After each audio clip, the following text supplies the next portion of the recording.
Okay, hit it. It's May 22nd, 2020, episode 81. I'm Patrick Ceresna. And I'm Kevin Muir. This week, pragmatic capitalist Cullen Roche tells us how an East Coast boy ended up being a San Diegan outside-the-box alternative macro money manager. Then veteran hedge fund trader Morris Sachs tells us a story about his career-making trade that you won't want to miss. After which, I kick back and listen to Patrick talk a little charts.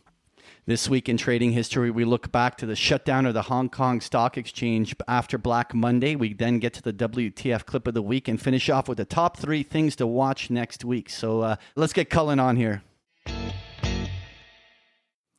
Our next guest is the author of the popular finance blog, Pragmatic Capitalism. One of the most original economic and macro thinkers out there, Cullen brings a unique viewpoint that is matched with an ability to explain financial concepts in a straightforward manner that makes the complex seem simple. Welcome to the show, Cullen. Hey guys, how are you? It's great to have you. I'm so excited. This is going to be a lot of fun. I've been looking forward to this one for a long time. But before we get into it and talk about all the kind of fun stuff, MMT, all the stuff with the markets, I'd like to learn a little bit more about yourself. I was actually surprised to find out you're not actually a California guy, even though you live there now. Why don't you give us your kind of life story? Like where did you grow up and how did you end up out west? Yeah, I grew up in DC. I grew up in Northern Virginia. I went to school in DC pretty much my whole life. And I went to Georgetown, studied finance there, and met someone who is actually much better at finance than I am, who I am now married to. Marry up. Right. So she's a California girl, and she basically, after we lived in DC for a few years, I was working at Merrill Lynch at the time, and she had gotten all the jobs and job offers that I always wanted and never could get because she's that much smarter than me. And she also had the smart idea, though, to leave DC and wanted to go back to California. And she basically comes to me one day and says, look, I'm going to go back. I would like you to come with me, but it's your choice. So I'd never left. I'd never really done anything like big adventurous like that. So we packed our bags about 2 months later and we drove cross country and we ended up in San Diego and we haven't looked back. So wow, nice. Like that's quite a story. It's it's also great that it was the woman leading the way. It's a very woke story. Yeah. All the millennials would be very proud. I knew from almost the minute I met her that she was someone that you probably wanted to follow around because she's just super smart. So I when she said she had the bright idea to move to California, I was like, that's probably a really good idea. So well, I think it was a really great idea because, a little bit of taste of the weather, and it's obvious that's why you make that choice. Do you find that the hours are tough, or do you actually enjoy getting up early? They are. When I, especially when I first moved, I mean, I had worked for Merrill for only a few years. I left with a bunch of clients. I'm running basically a private partnership. And at that point, this is 2005 or whatever, and I'm still kind of fumbling for really an exact strategy and expertise. I was basically just running a lower fee version of what we were doing at Merrill, which was kind of brain dead and nothing special, although it was outperforming Merrill's performance just because of the fee structure being so different. But yeah, so it was difficult at that point just because it is easier working on the East Coast and having the New York hours. I mean, the financial markets still revolve around New York. And so at that time, it was pretty wild because I ended up becoming very good at basically learning how to arbitrage like earnings events and big corporate events by basically understanding how the analysts would peg their expectations versus management's mostly. And so weirdly, counter to a lot of what I do now, I was doing a lot of stock picking back then, a lot of mostly, and this was, I think the most interesting thing that I had kind of stumbled into was, I don't know if you've ever seen this, but there's a lot of data around about how the market's performance, positive performance, comes in the last 20 years almost exclusively from the overnight market, and that the actual intraday trading the market's flat or something like that during the actual intraday. And so I don't know if I was smart or if I had just kind of like stumbled into this, but my performance was really good for like 5 years following this period, in large part because I think you just had the sort of positive asymmetry of the way that the overnight markets work. And I was mostly long only, and I was only trading the overnight market. So really thinly traded stuff, really small size, and trying to sort of take advantage of the really illiquid parts of markets during big events when you would get these big moves. And luckily, I don't know if I was lucky or good, but I performed really well through the financial crisis, basically, and kind of, it was funny. The strategy actually kind of broke in early 2008, and I noticed that the way that the management teams would respond was so different that the strategy just kind of stopped working, and I kind of shut down everything for like probably 18 months, from the middle of 2018 until about the beginning of 2010. And that was kind of the point where it dawned on me that, I mean, my performance had been good enough at that point that I was able to kind of float myself through that. But I realized at that point that I couldn't be picking stocks. I couldn't have this strategy that was so exposed to the directionality of the market and so exposed to these big macro events, because the financial crisis kind of proved that when the correlations all go to one, if you don't understand the macro stuff, you just get swept out to sea. You can't pick the parts of the market that are going to perform well, and you can't size your portfolio well enough to really, have the exposures in the right places at the right times, because the macro environment just dominates everything, and the policies and the responses from the government they controlled the directionality of everything at that time. And that was the point in my career where I really started to sort of transform my thinking, and I really developed a very operational understanding of the monetary system and started really delving into what were the nuts and bolts of the monetary system, what makes the big picture stuff all work. And my whole life kind of transformed coming out of the financial crisis, because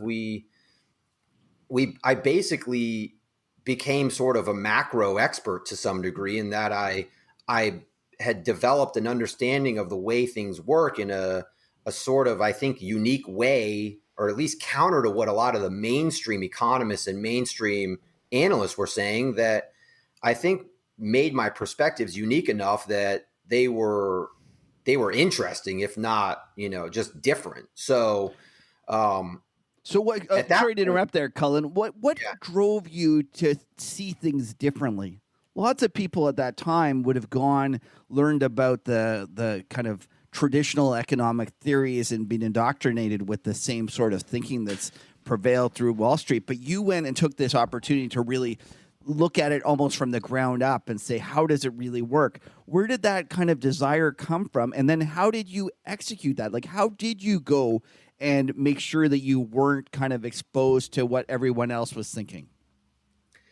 I think a lot of it was that I think a big part of what I was doing as a stock picker in this very, very short-term type of trading, you get used to being wrong a lot.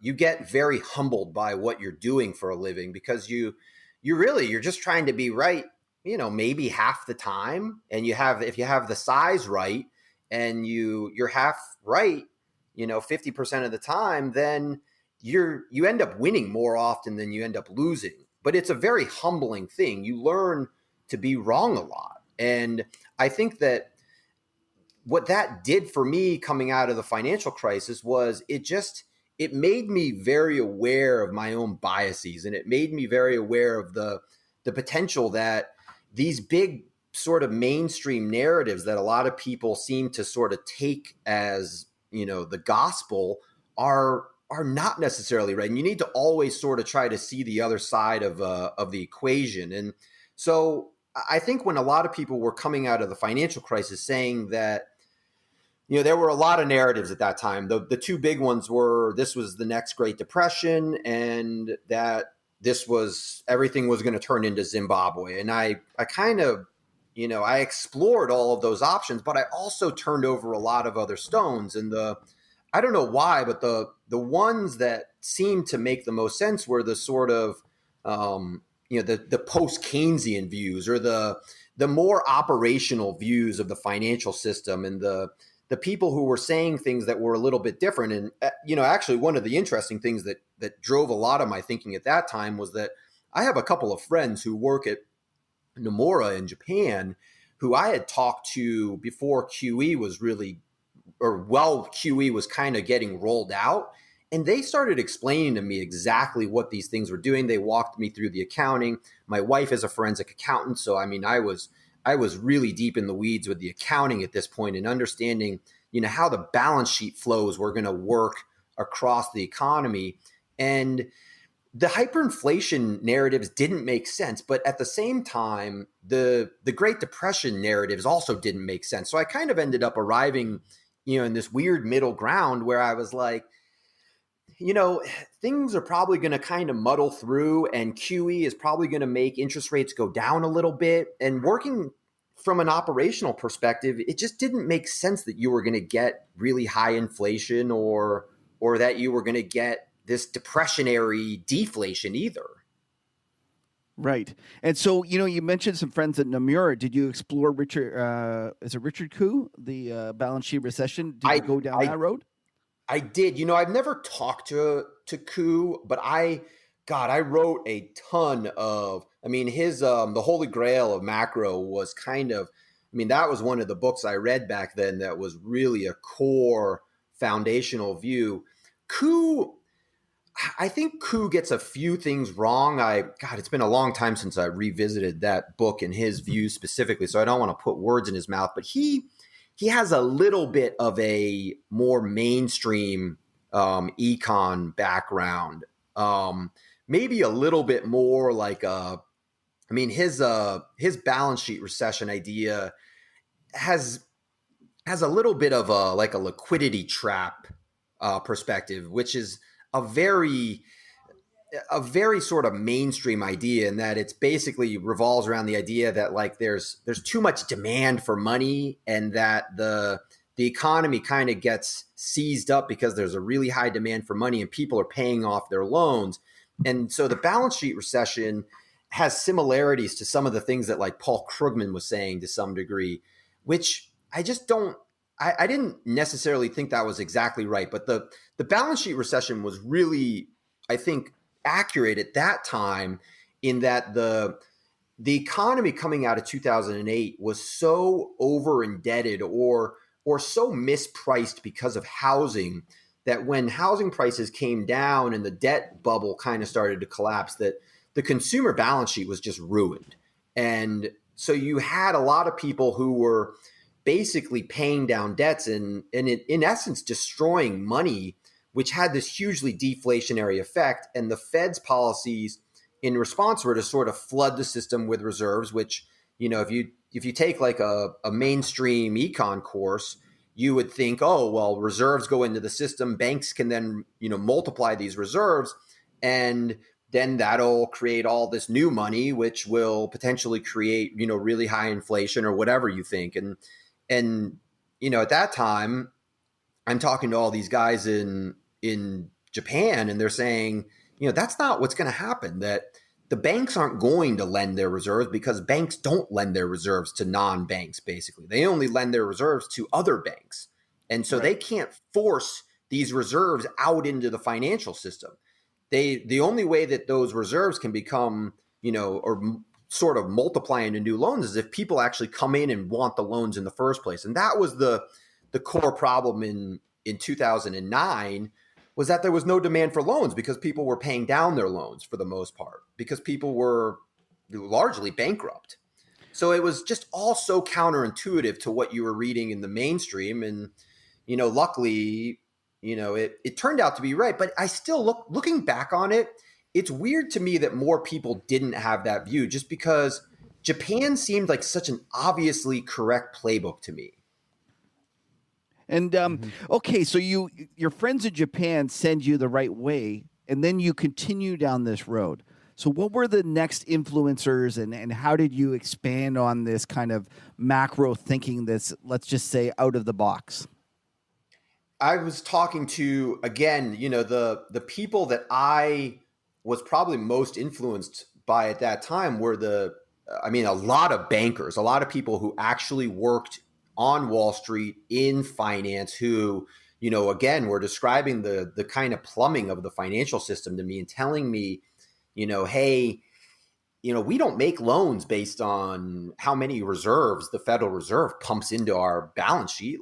I'm talking to friends of mine who were, commercial bankers in New York at the time, and they're like, I don't even have any idea the quantity of loans that our bank has. It just isn't even a factor when we think about making loans. And so, again, influenced by a very operational perspective. On an econ side, I'm at that time, 2008, 2009, I'm talking to a lot of post-Keynesians. Warren Mosler, who is, a banker by background and kind of a famous MMT person. Mark Lavoie, who is a Canadian economist who is a post-Keynesian. And people like that who are more of a sort of unorthodox economic perspective because they seem to, for whatever reason, have a better understanding of the core operations of the banking system, which at that time to me was, if you understood what banks were doing coming out of the financial crisis, you understood for the most part the plumbing of the financial system because the banks were so essential to everything that was going on at that time. Right. Okay, so let's talk about then you have this money management firm. You're learning about like how the economy and how the banking system operates. It's post 2008 or /9. How does your career evolve from there? Well, so I weirdly I started writing Pragmatic Capitalism, which is the blog that I now operate and have run for the last 10 years or more, I guess. I start writing this anonymous blog. And in 2009, this is early in the financial crisis, probably, I don't know, January of 2009, I'm writing a lot of anonymous research on this website. And in part, mostly for myself, just kind of writing out my thoughts and kind of trying to, put my thoughts on paper to make them more concrete. And it weirdly, the website kind of starts to get some readership randomly. And at one point, I'm writing about so many things that are sort of counterintuitive, mostly along the lines of QE and saying that this thing is deflationary to a large degree and saying that this won't necessarily help the economy at a time when everyone else is saying, talking just endlessly about hyperinflation and how this thing is going to, either cause a big recovery or it's going to cause a big hyperinflationary storm, that a lot of people start picking up this articles from my website. And over time, I end up starting to get hired by other asset managers as kind of a non-discretionary asset manager to help them sort of navigate what was going to happen, mostly with interest rates going out over the next 5 years. And so my business kind of transformed. I'm still managing money at the time on a discretionary basis at that time, but I started managing money on a non-discretionary basis for, huge asset managers and huge portfolio managers around the whole world, and trying to help them navigate, or at least give them, I think, an alternative perspective on what QE was going to do, so they had a better understanding of what the potential outcomes were. Right. And then from there, so you become kind of a consultant doing that, but eventually you're kind of your current firm, Orcam, you're basically a full-time discretionary money manager now. Is that correct? Right. I've kind of reverted back to, in a way, my Merrill Lynch days to some degree, except now I run a super low fee firm. I'm working almost exclusively with retail, sort of high net worth people. I operate just mostly very simple strategies that are mostly conservative, mostly fixed income based. So still a real core focus on interest rate risk, basically duration risk and things like that. So a fixed income core with usually equity slices around it. So still focused on the fixed income side for the most part, but doing things in a very sort of lean and simple way. I usually use very simple Schwab and Vanguard type ETFs, building very low fee, very lean portfolios for people that are very tax efficient. Sort of a Vanguard approach, but there's things that especially when you have a conservative income-based approach, there's things about a Vanguard approach that I just disagree with. And I think you need to be a little bit more active to some degree. And that's kind of my focus now. So one of the things that I heard you speak recently, and one of the things I love is your kind of focus on the behavioral part of portfolio management. And you've said investment strategy is a battle with ourselves. And I couldn't agree more with that comment. Could you elaborate? Yeah, so that's I think one of the things I learned when I was trading stocks kind of early in my career was that you are kind of fighting a one-on-one battle with yourself when you're doing so much of this,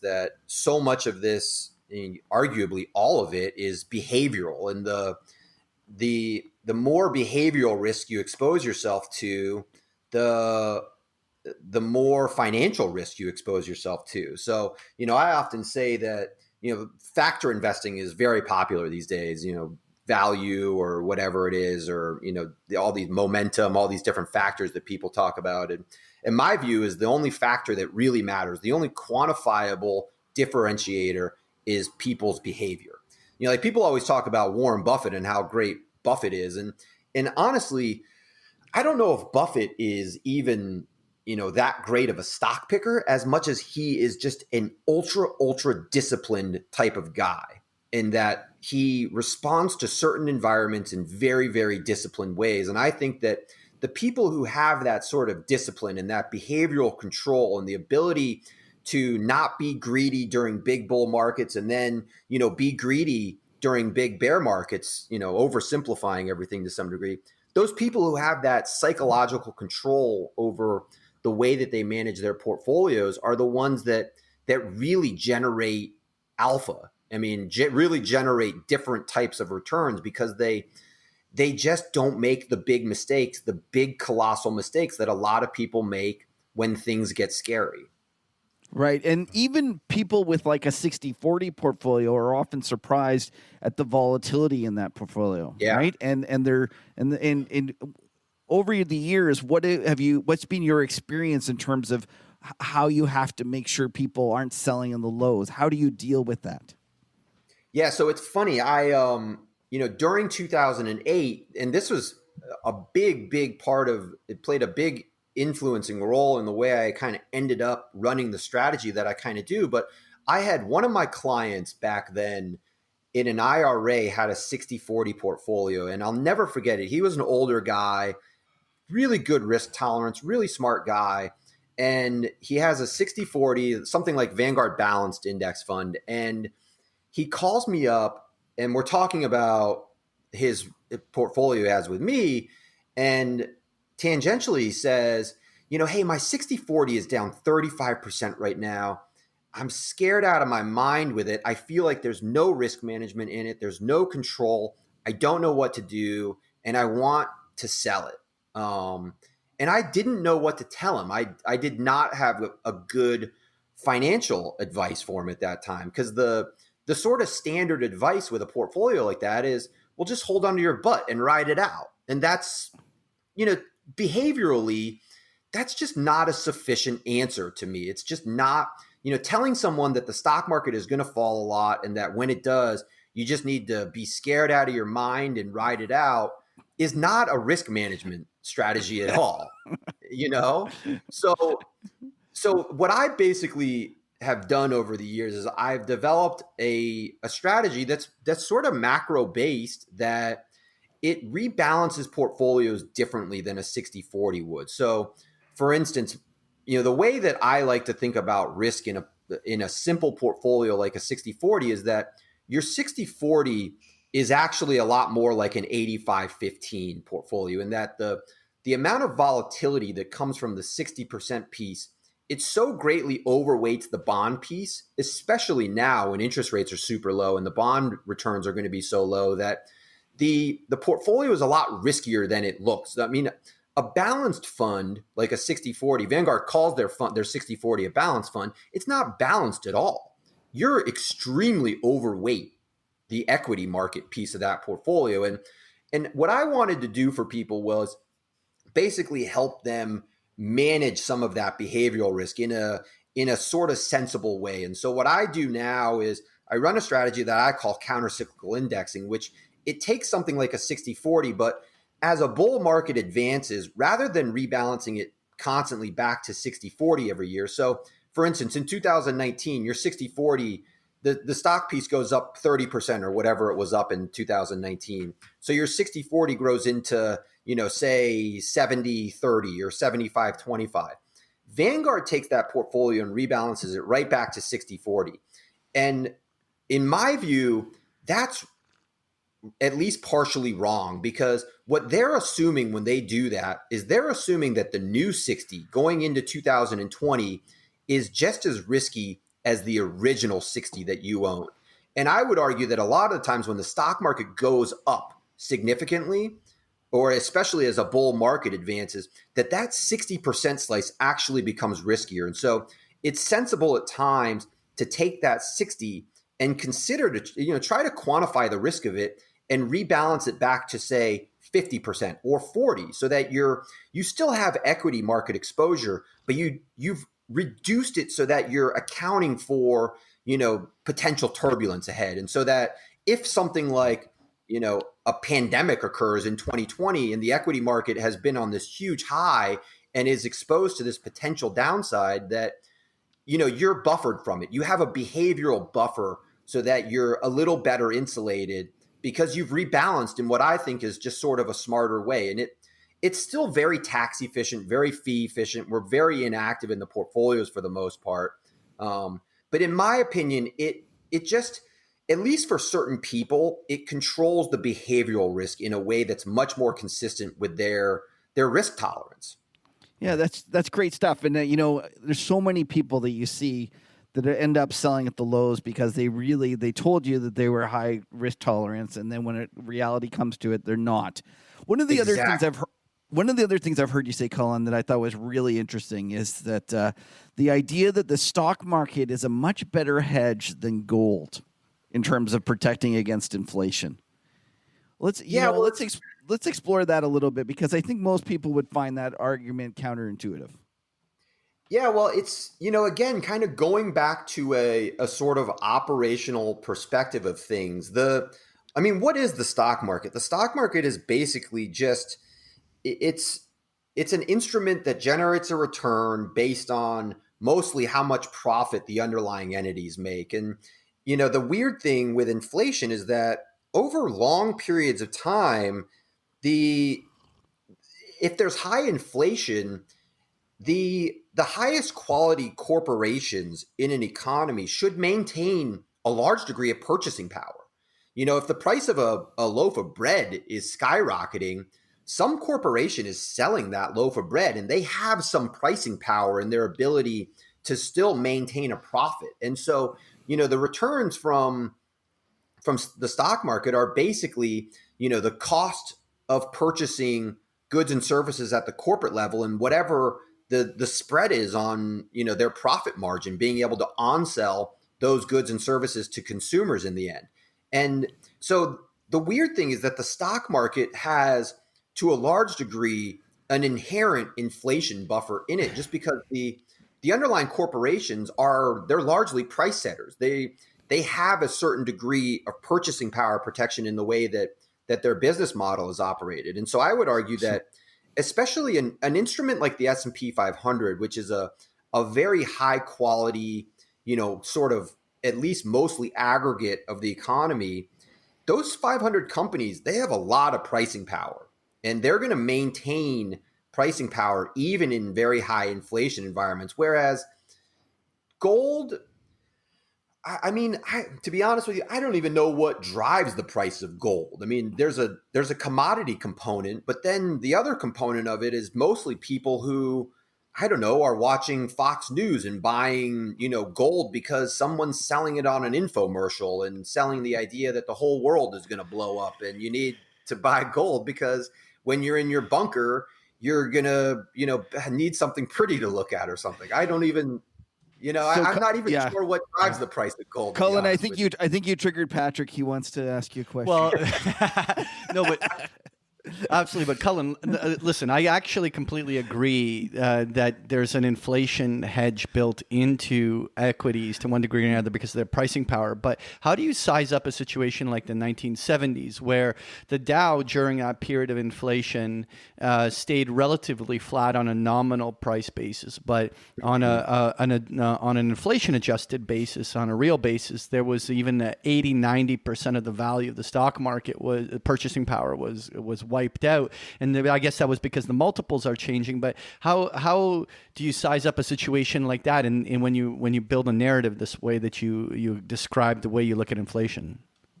Yeah, well, here's the weird thing. I think that the short-term highish inflation it causes a lot of volatility in stock returns. So you can, depending on how you kind of cherry pick or choose your starting points for returns across the 70s, you can find points where stocks did really badly or really well. So it kind of depends. But the thing that, and I'm not saying that inflation is good for stocks. I'm definitely not saying that. So I don't mean to give that impression.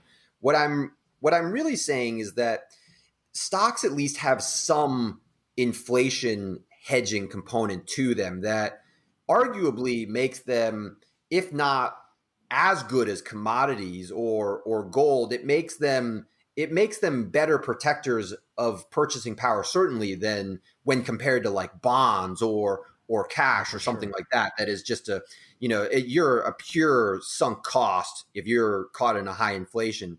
But what a period like the 70s does, which is really devastating, it causes this, you're in almost this this like dead zone where people are worried about the inflation becoming a hyperinflation, or is it just a perpetual stagflation? And what that creates is a lot of uncertainty, which makes stocks really volatile, which on a risk adjusted basis makes them terrible performers over the entire period because there's so much uncertainty. So you see this, typically in rising inflation environments where the uncertainty increases so much that corporate profits become very unstable and corporations themselves become very unstable, and the stock market becomes very volatile, which makes it a bad investment on not only a nominal, but especially a risk-adjusted basis. Is it fair to say that that it really, you're talking about the balance sheets and the earnings of the companies itself, but what really gets attacked during high inflation is the multiple offered to the stock market. So you're fighting the fact that these companies actually do have growing revenues and earnings in the inflationary period, but the multiple the stock market in that kind of high interest rate environment is willing to offer is where the struggle is. Yeah, and I would argue that a large component of the high valuations that you see in especially the US today is in large part due to the low inflation or the falling rate of inflation that we've seen, because earnings just become, or corporate profits just become, they become much more predictable and corporations just become much more stable when inflation is low, because the corporations have such stable pricing power that the stock market becomes almost a lower risk type of instrument because of that. So it deserves to some degree a higher multiple, which, you've seen that over the course of the last, 15, 20, 30 years as inflation has kind of declined. And, it's weird. There's this long ongoing debate about, value versus growth. And I think that it's got nothing to do with whether those factors are broken or anything.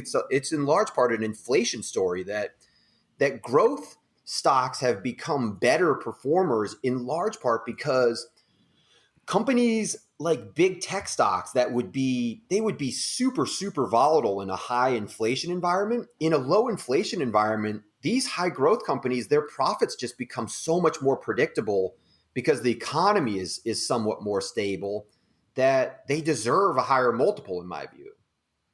Okay, so Cullen, let's talk about the potential of this inflation picking up going forward. But before we do that, I think we should actually talk about how inflation is created and why people got it so wrong. You touched on it briefly in terms of the fact that banks don't lend reserves. It's actually you need demand. But why don't we talk a little bit about endogenous money and get into MMT, and then let's talk about what they get right and what they get wrong. Sure. Gosh, well, So let's just start with why there was no inflation. So why is there been so little inflation? Why did the QE people get it wrong? Or like the hyperinflation. There was that famous op-ed that they signed on the Wall Street Journal, telling Bernanke that there's going to be all this inflation. Why did they get it wrong? Well, I think the big thing, I mean, especially with QE, is just the simple fact that they sort of misunderstood how banks work. There was this textbook idea that you would flood the banking system with reserves and banks would lend them out. And that narrative is just wrong. It's operationally wrong. It's not how banks work. Banks don't lend reserves to non-banks. And, I think the big thing that a lot of people missed is that banks are not really, in aggregate, they're not supply constrained. It's not like there's some level of loans that the banking system in the aggregate can only make at a certain time. I mean, banks theoretically, especially if the regulations are loosened to some degree, banks, there's no supply shortage of loans. Banks don't run out of ink to be able to mark up their balance sheets. But they can run out of demand. And I think that was the really big thing coming out of 2008, that there just wasn't a lot of demand for loans. And it was especially acute in the household sector. I mean, if you look up, for instance, the year-over-year rate of growth in lending from households, we, even coming into 2020, we were still at basically recessionary levels for year-over-year rates of lending in the household sector coming into this year.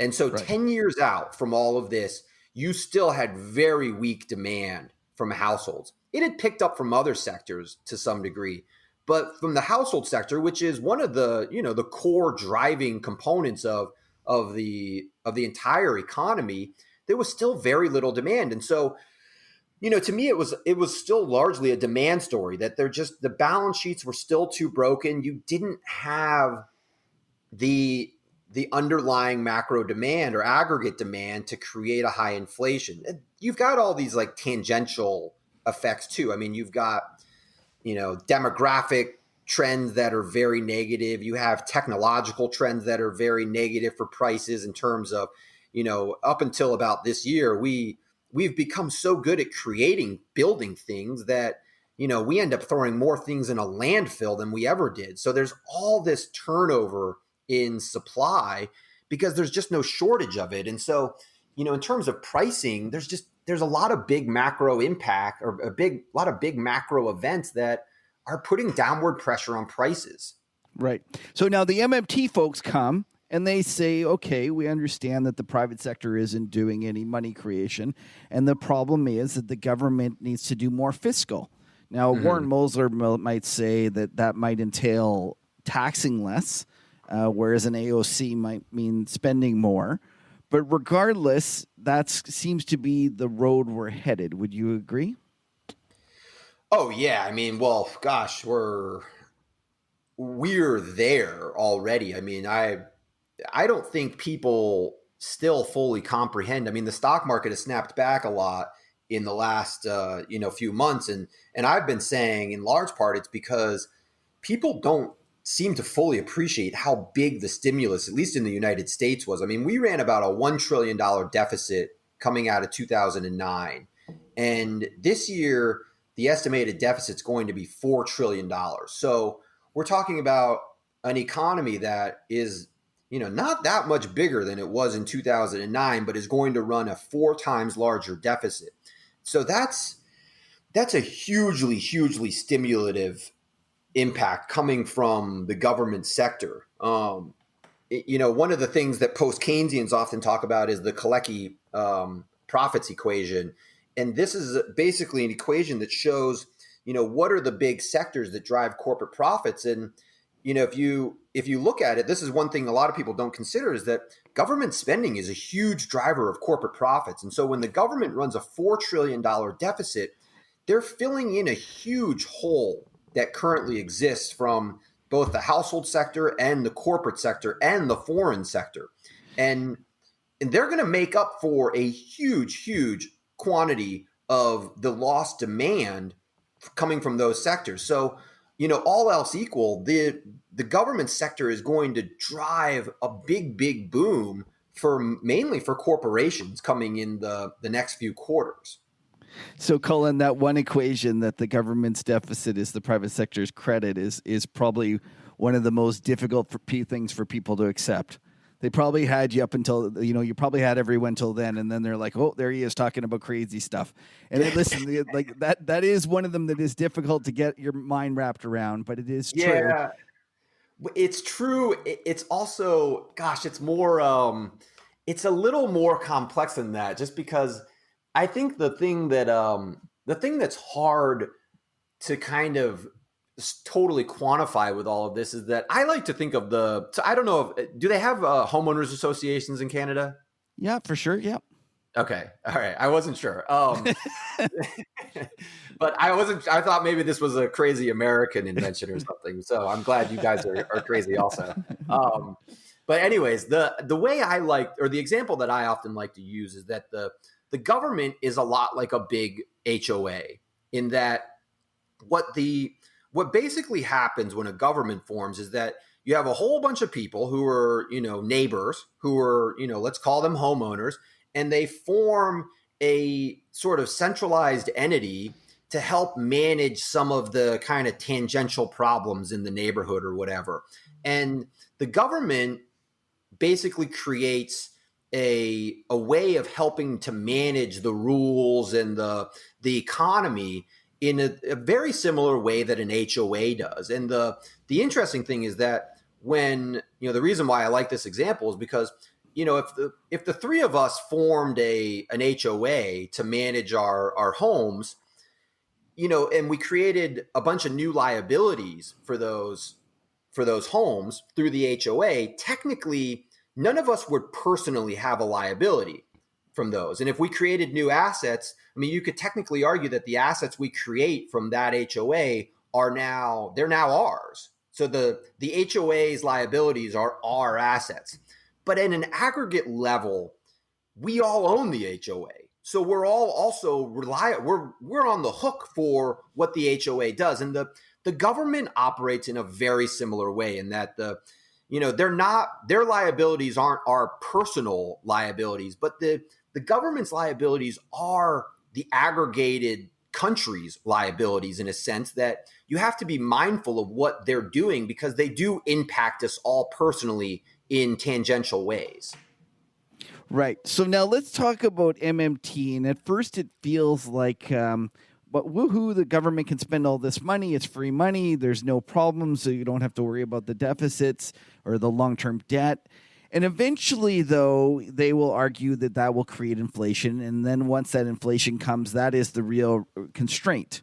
Now, I think that you would agree with that inflation is one of your constraints, but I think you also have some other pushbacks about MMT. Why don't we kind of explore those?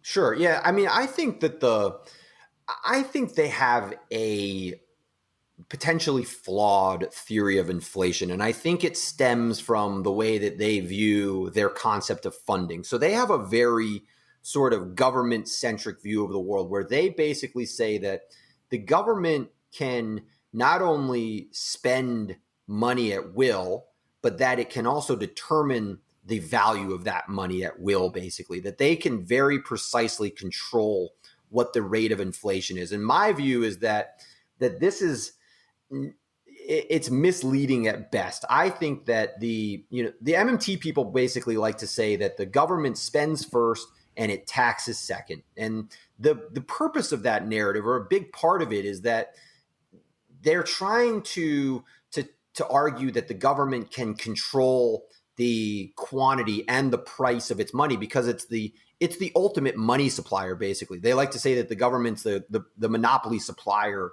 of money, of the real money in the economy, and that gives them ultimate pricing power on what that stuff will cost. And I just think it's so much more complex than that. I think that anyone can create money. I mean, I can go out and create as many loans as I want to, assuming that I can find people who are willing to fund those loans. And the government basically just operates with a great big flexible balance sheet, in large part because they just have so much credit, because they're just such a colossally huge entity that they're able to create a lot of credit because they have such huge economies of scale.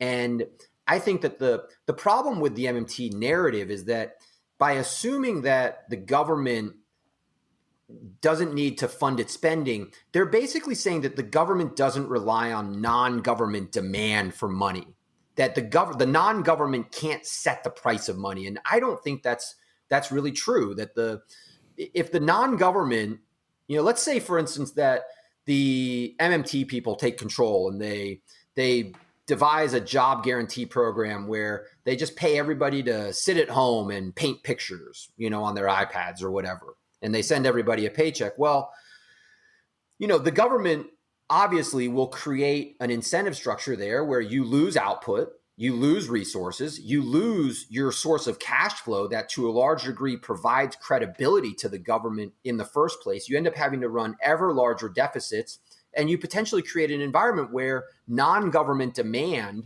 for not just goods and services, but also money declines. And so you end up in an environment where you could potentially have a very high inflation because you don't have non-government demand for money. You don't have funding, in essence. And that's, I think, one of the big issues that I have with MMT is that I think they're a little sloppy with the way that they sort of, I think, overstate the degree to which the government can sort of command the control and the pricing of the government's money. Yeah, and I also think that they too often just ignore the whole private sector side of it. And they kind of ignore the fact that the banks are truly actually the ones that have been creating the money supply for the last little while, right? It's kind of funny because we've gone from one extreme where the only thing we worried about was the private sector money supply creation. Now it seems to be it's the opposite, where we ignore the private sector because we're balanced, because we're zero bound, and then there's no real velocity of money. And now we're just going to the other side where we think that only the government can do it. And it's got to be a hybrid of both, don't you think? Totally. I think there's kind of an inherent conflict in a lot of the MMT narratives, in that they have this, the view is so state-centric that it is, to use the dirty socialism word, there's a lot of MMT people who are very, if not, strict socialists. They're very in favor of much more government control over things like the money issuance in the economy. And, I think there's at least a handful of MMTers who I know who are very high profile, who are in favor of fully nationalizing the banking system and basically having the government become the true lender to everybody. And in that scenario, the government really does become a true money monopolist.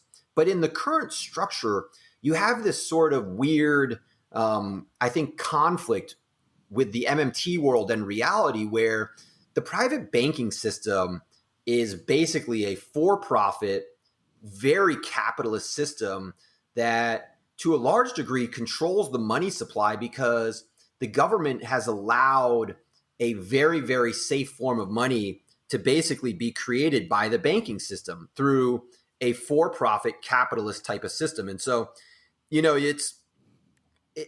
to me, that system makes a lot of sense, just because as evil as banks can be, I'm not sure that a nationalized banking system would be that much better. I mean, that would the oversight of credit be that much better if you had a bunch of people in Washington, D.C. managing the money supply? I'm not necessarily, sure that that's a better outcome. So it almost, to me, is like, yeah, a private capitalist banking system has a lot of flaws, but it's better than most of the other options we have. Right. So yeah. So let's talk. I'm with that. Oh, sorry. Go ahead, Cullen. Go ahead. Oh, I was just going to say that inherent conflict of a very private money supply that is supported to some degree by the government, it kind of throws a wrench in a lot of the MMT narratives, because a lot of the MMT people are very anti-banking or anti-finance, and in reality, the banking system is such a core structure of any capitalist financial system that you can't claim to have a true state money system when you have so much of it outsourced to the banking system. Right. So let's just actually change it a little bit then. And let's agree on, I think you and I would both agree that monetarism taken to its extremes is a failure. And that all you have to do is look at Europe to say that it's no longer working, right? You hit a point where you can't shove any more stimulus. The private sector refuses to borrow anymore, and you can't create any more actual traction or any stimulus through monetarism. Do you agree there? Yeah, it's just the traditional sort of monetarist perspectives, working through central banks is a very, or again, just a central bank is just a big bank. And so its powers are somewhat limited in that you're reliant on demand from the non-government for the creation of your assets, basically. And, the central bank can create loans and they can do things like QE, but if there's not a lot of demand for that stuff, then their powers are fairly limited, and they tend to be fairly limited. And you kind of see that over the last 10, 20 years, where central banks have done all these great big things that, they've helped to some degree, but they haven't been all that stimulative. The economy hasn't been that great. And we still seem to have a lot of problems. So, I think there's a sound argument that the sort of central bank focused approach on policy is, not necessarily completely wrong, but it's very incomplete. It's much weaker than I think most people seem to believe. And that this is one thing I was talking about most recently, was that a lot of people these days seem to think that the Federal Reserve in the United States is the one that caused the big boom in the stock market.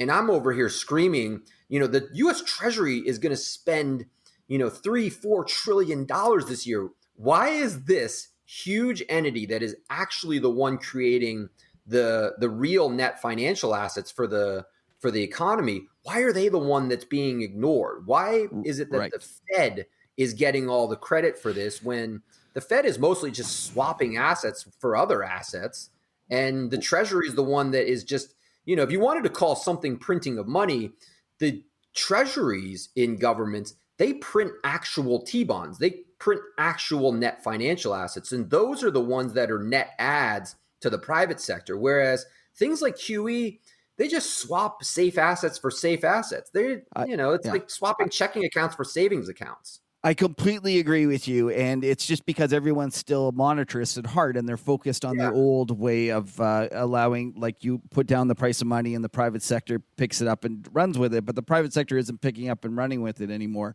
and that's why fiscal deficits are so important now. It's weird. Sorry, go ahead.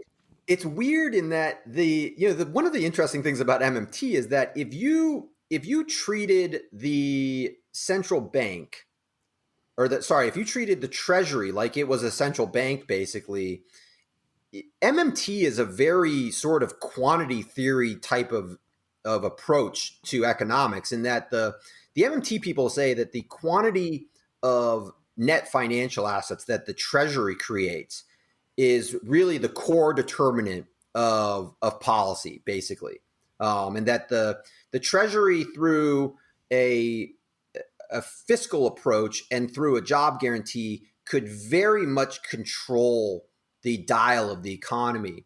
And so what they're saying to some degree is very similar to monetarism. They're just using a different entity to, establish. I guess you're right. Yeah, I hear you. Okay, but let's take this to the real world and think about how this might play out in the coming, months, years, and even decades. So if we get into a situation where more governments become like the U.S., and so far the U.S. is leading. I always say that Trump is the most MMT president that's ever lived. 8 years into an economic cycle, what did he do? He basically cut taxes. Why did he do it? Because he said there was no inflation. Those are very MMT type kind of policies. Mm-hmm. And now we're doing the same. If we see a situation where politicians start spending more, are we going to get the inflation that has been so elusive for so long? And if so, what do you do as an investor to I guess, protect yourself or take advantage of this wholesale dramatic change? Gosh, I mean, it's just it's such a weird environment right now because we're all sort of beholden to the outcome of the virus at this point. That, I keep telling people that there's probably two outcomes here. There's one outcome is that the virus has peaked and is kind of going away, and you're probably going to see things, start to normalize here really soon. You're going to start to see demand come back. You're going to start to see a lot of jobs come back. But that's all contingent on the trend in the virus going away, continuing.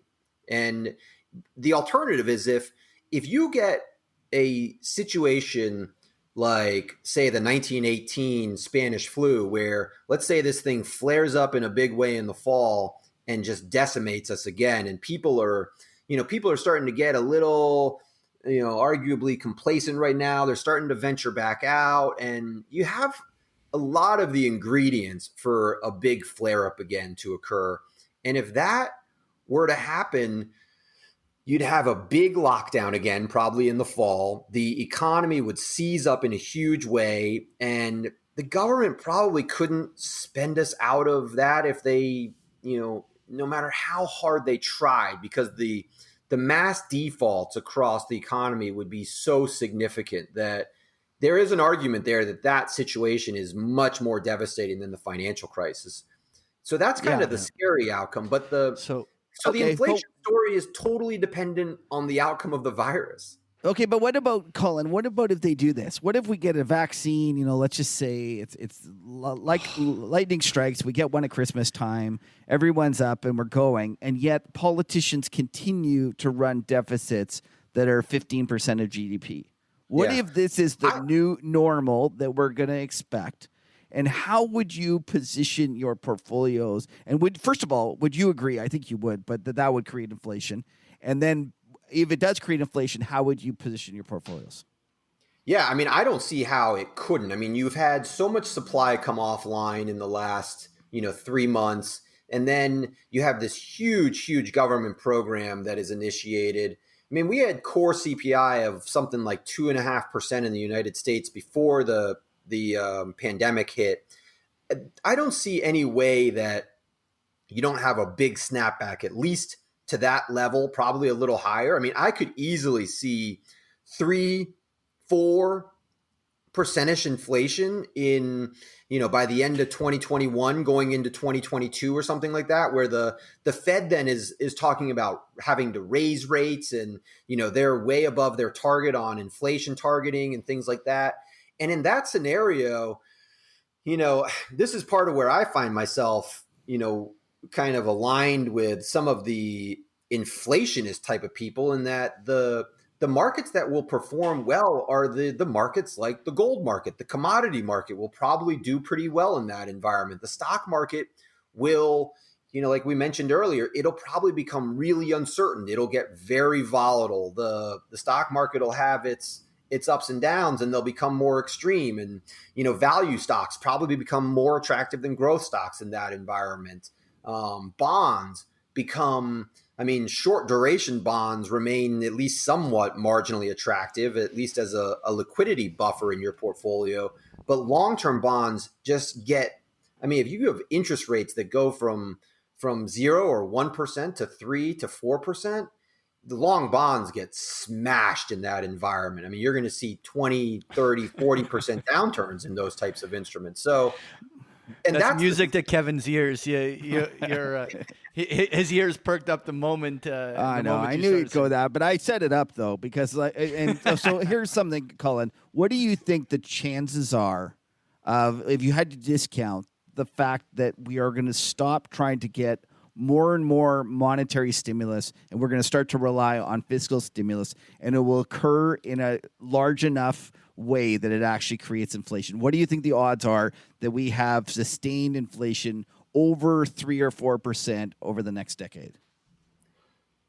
Gosh, I mean, I feel like we're moving in that direction just because Trump, like you mentioned with Trump, his whole approach was so, antithetical to so many of the mainstream conservative narratives. I mean, this guy is going to run up government debt more than any president ever in the history of the United States in 4 years. So this is a guy who spent years bashing President Obama over creating, high levels of government debt and whatnot. And he is going to blow those numbers out of the water. So all right, the momentum seems to already be there. Yeah. So Cullen, Kevin, I'm gonna push back here. Okay. In the end, debt and the expansion of the national deficit or the national debt of the United States has a compounding effect. And I mean, every president at least in a two-term president has not doubled the national debt over their term. So Bush, it doubled under Clinton, doubled under Bush, and doubled again under Obama. I mean, there's a compounding effect. You can't look at it just on on the dollar figure alone. I mean, just the way it went double under Obama, it's going to just double under Trump. You're totally right. I'm not. I mean, I said the same thing. When people said that that Obama had doubled the national debt, and here's the big thing. So much of this is outside of the government's control. So I'm not really criticizing Trump so much as I'm saying that a lot of these narratives are they're inconsistent with like the core beliefs of the people who tend to espouse them. In that, for instance, coming out of 2008, Obama didn't make the national debt go up. The national debt went up in large part because tax revenues collapsed, because you have so many people applying for uninsurance benefits or unemployment benefits that the national debt goes up endogenously. It goes up automatically, whether Obama had been president or whether, Kim Jong-un had been president of the United States. The national debt would have exploded in 2008. And the same thing's happening now. The national debt is exploding, not necessarily because the government is choosing to, but because to a large degree, the government has automatic stabilizers built into its budget deficits in a way that the tax revenues collapse,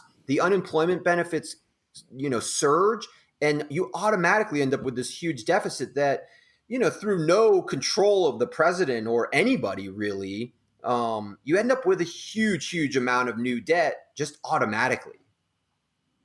Yeah, I agree. And listen, I'm kind of, we've gone back and forth with inflation. I know Patrick always likes to give me a hard time. I think that we're at this point where governments are going to be even more aggressive, and they're going to step up and spend like we've never seen before. And this is just the start. And regardless of what happens with the virus, they've gotten a taste of it, and it's going to be like tasting meat for the first time. It'll be tough to get them off of it. I think that's totally right. Yeah. Yeah. So speaking of meat, let's chat a little bit about, you're a Washington, D.C. boy that's moved to San Diego. It's my favorite town in California by far. Let's talk. Are you a Crack Shack fan? Gosh, I mean, I am. I love Crack Shack. I mean, I have favorite places. I mean, so I live in North County, San Diego, and there are a couple of places up here that are in the city of Encinitas that I think are really, really special kind of local places. One is, obviously we have a lot of great Mexican food, but one is taco stand. I mean, even there's a 30, 40, 50 person line at taco stand literally, I mean, every day, even right now. I bet you if you drove down there right now, there would be 30 people standing outside of this place, and they need their California burritos, even if they have to die from coronavirus to get one. That's how good the place is. You risk it for the taco stand. What is it called? Taco what? It's called Taco Stand. So Taco Stand, very simple. Okay, so did the East Coast boy learn how to surf? The East Coast boy never learned how to surf. No, seriously, you never tried. I've tried it a lot. Oh, you tried. You just never learned. You know what the thing is about Southern California that gets me is, first of all, the water is so friggin' cold here that you're talking to Canadians. I know. We're just not going to fall for that because I took the family. I'm just such a big pussy in cold water that I took the family. We went surfing like 3 days. We were there for 5 and we went surfing for 3 days. We loved it so much, and they're giving us like wetsuits and stuff, and we're like, oh God, it must be pretty cold. We put the wetsuit on. My son's like, what do we need these wetsuits for? Everyone took them off. We had no wetsuits, and I'm sure it was just like the 4 other Canadians that were no wetsuits, and I didn't find it cold at all. I don't know what you guys are talking about. Well, that's the other thing though. So here's, I have a big butt, and so getting into a wetsuit for me is really awkward because they don't make wetsuits so that people with big butts can get into a wetsuit really easily. So you're like Grimace from McDonald's. Yeah, exactly.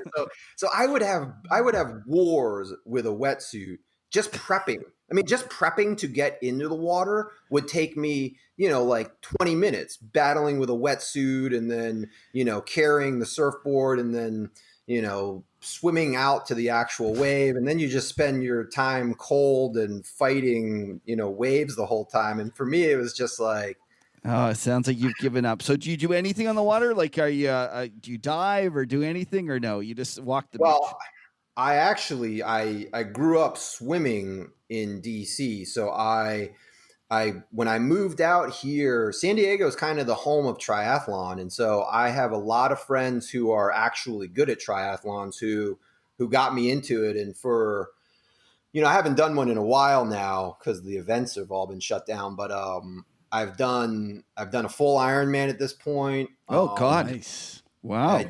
I did a couple of half Ironman races, some short ones, but yeah, from like basically got really into it in 2015 and kind of got roped into these things and then was stupid enough I did a full Ironman in Cabo in 2000. You know what? I call bullshit on the fact that you're got a big butt. Anyone I'm thinking like big butt. It's like, yeah, like what are you trying to do? Anyone who's doing an Ironman. Yeah. That's also probably why you're cold in the water because your body fat is like 4% as opposed to my 40. No, so you should have seen me in 2017. I was like, I'm normally like 185 pounds, and in 2016 or whenever I did the full Ironman, I got down to like 160 pounds, and my neck was shriveled thin, my upper body was weak, and you bike so much that you just get these big thighs and a big fat ass. And I'll never forget it. My wife looked at me before the race and was like, just so you know, in the future, this is not a hot look. And she's smart, so you got to listen. Well, speaking of your wife, you had on Twitter the other day, you announced the birth of it's a daughter, right? A baby daughter? Yes. Congratulations. Yeah, that's terrific. How old is she now? She is 2.5 months, so she's a pandemic girl. Oh, gosh. That must have been difficult in terms of having a baby with in the hospital and stuff. Were you allowed to see your wife, or how did that work? It was funny. We actually we got into the hospital about a week before things started getting really bad, and the nurses were only just starting to kind of talk about how they were starting to get a little concerned about things. And so, yeah, but those first few weeks were, those were interesting. Yeah. Because the financial market started to crash, and I've got who's waking up every 2 hours. And Yeah. Well, listen, Patrick's got 4 and I have 3. We both have done a lot. I will tell you one thing. I always talk about the 100 days of hell, and it's the first 100 days are the worst. And once you get through the 100 days of hell, it's all uphill from there. Well, she started sleeping through the night at like. Oh my God! Oh, that's awesome. God, what the hell? Order me one Give of those. a magic child. We got kind of lucky, I think. So that's true. I don't know. Although the last couple of nights she's been waking up at 3:30, so I think maybe our good luck has run out. So yeah, well, if you got Well, anyways, listen, Cullen, it was a pleasure having you on the show. Thank you so much. Well, all the best, and we look forward to doing this again sometime. Yeah, that was fun. Thank you, guys. No, thanks, Cullen. Cheers. Lena, hop on. Hello. All right. That was a good interview. Let's talk some beers. What's everyone drinking? I'm Lena, I'm how about actually you? out of beers. I'm actually Yeah. So drinking listen, Alka-Seltzer. Alka-Seltzer. I have a heartburn. I think our listeners are fed up of us not having the same. No, beer, you know and what? This That's getting it. a This little is bad. actually the so last next week. I agree. Next week we're gonna do it, and I saw everyone at Loblaws. There's a beer called Bear Runner. I know it's at Loblaws, which is, for those who don't know, it's like our Safeway or like just our Tops or whatever. But everyone could go buy a Bear Runner Pale Ale. That's everyone's job tomorrow. All right. Forget that. I'm gonna call up these local breweries and have them just deliver it to all of our houses. Well, if you do that, that's good. You're gonna get $50 of beer, but we'll do it until our sponsors are delivering. We'll figure it out. Anyway, what are you drinking though? Of course, the Labatt 50. Oh, you're still stuck at. I did that big. Case of it. I did that big order at the Junction Brewery with on my third Junction Brewery style of beer. I got this blood orange sour. It's I'm going to the sours, baby. No comment. Okay, well, go ahead, have it. Tell us what you think. He's gonna like it. Oh yeah, no, this is really good. Mine tastes like this is actually maybe one of the best sours that I've had. Of course it is. Mine tastes like I'm 14 years old again and sneaking my dad's beer. All right. Okay, Kev, do some disclaimers, buddy. Stuff. Nothing in this podcast should be viewed as investment advice. Listeners should consult an investment professional before making any decisions regarding topics mentioned in the show. Side effects of too much huddle may include Dixie weeps, Facebook breakouts, and or tanker tinnitus. You might want to check if Cuppy's come down with that one. All right.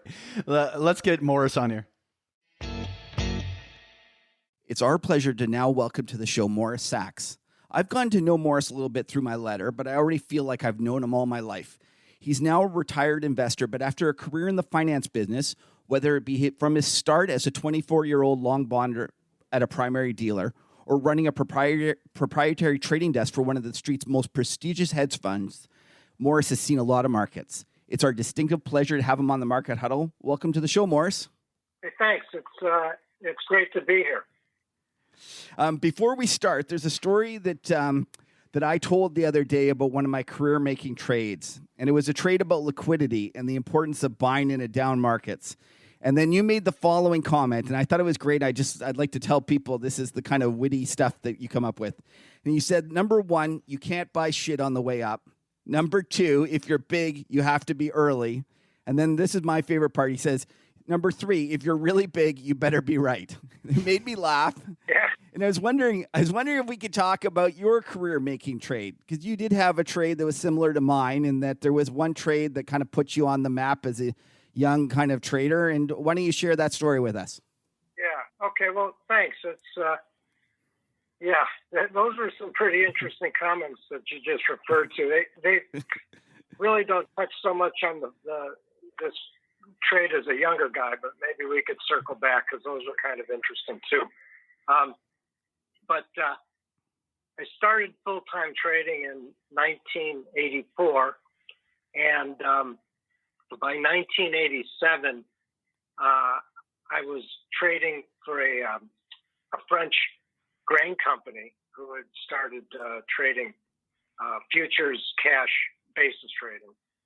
I started there in July of 87 when my wife and I wanted to get out of New York City, and Greenwich was a nice place to live.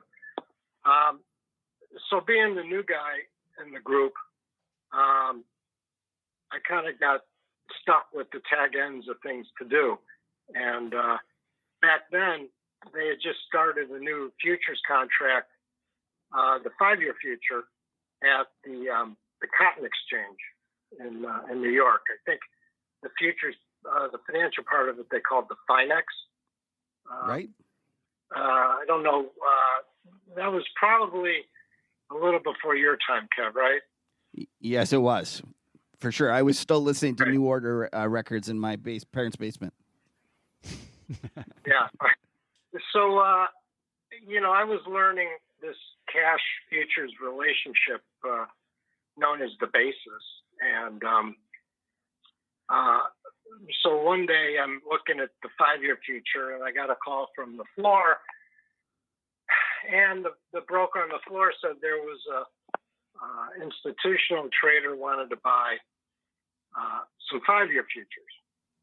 And it was a small pit, and there were only a couple of locals who didn't trade big size. So it was not unusual for the floor brokers to call guys like me, up in the office for block size. So the client was looking for an offer on 500 contracts, which was 50 million 5-year notes. And back then, that was a pretty chunky trade. So I put a pretty full price on them, and the guy bought them. I went in and bought the appropriate amount of cash as a hedge, and figured at some point I could unwind it and make a tiny profit or something like that. Nothing big, just a plus or a 32nd of a point, Right. But what happened just to explain to everyone. So at this point, you're long the cash market. So you're long a 5-year bond, and you've shorted the future to that, and just trying to arbitrage for a very slight amount. Right. So I bought the cash. When I say the cash 5-year note, that would be back then it was the U.S. Treasury 5-year 2-month Treasury note. And I would sell a factor-weighted amount of the, it must have been the September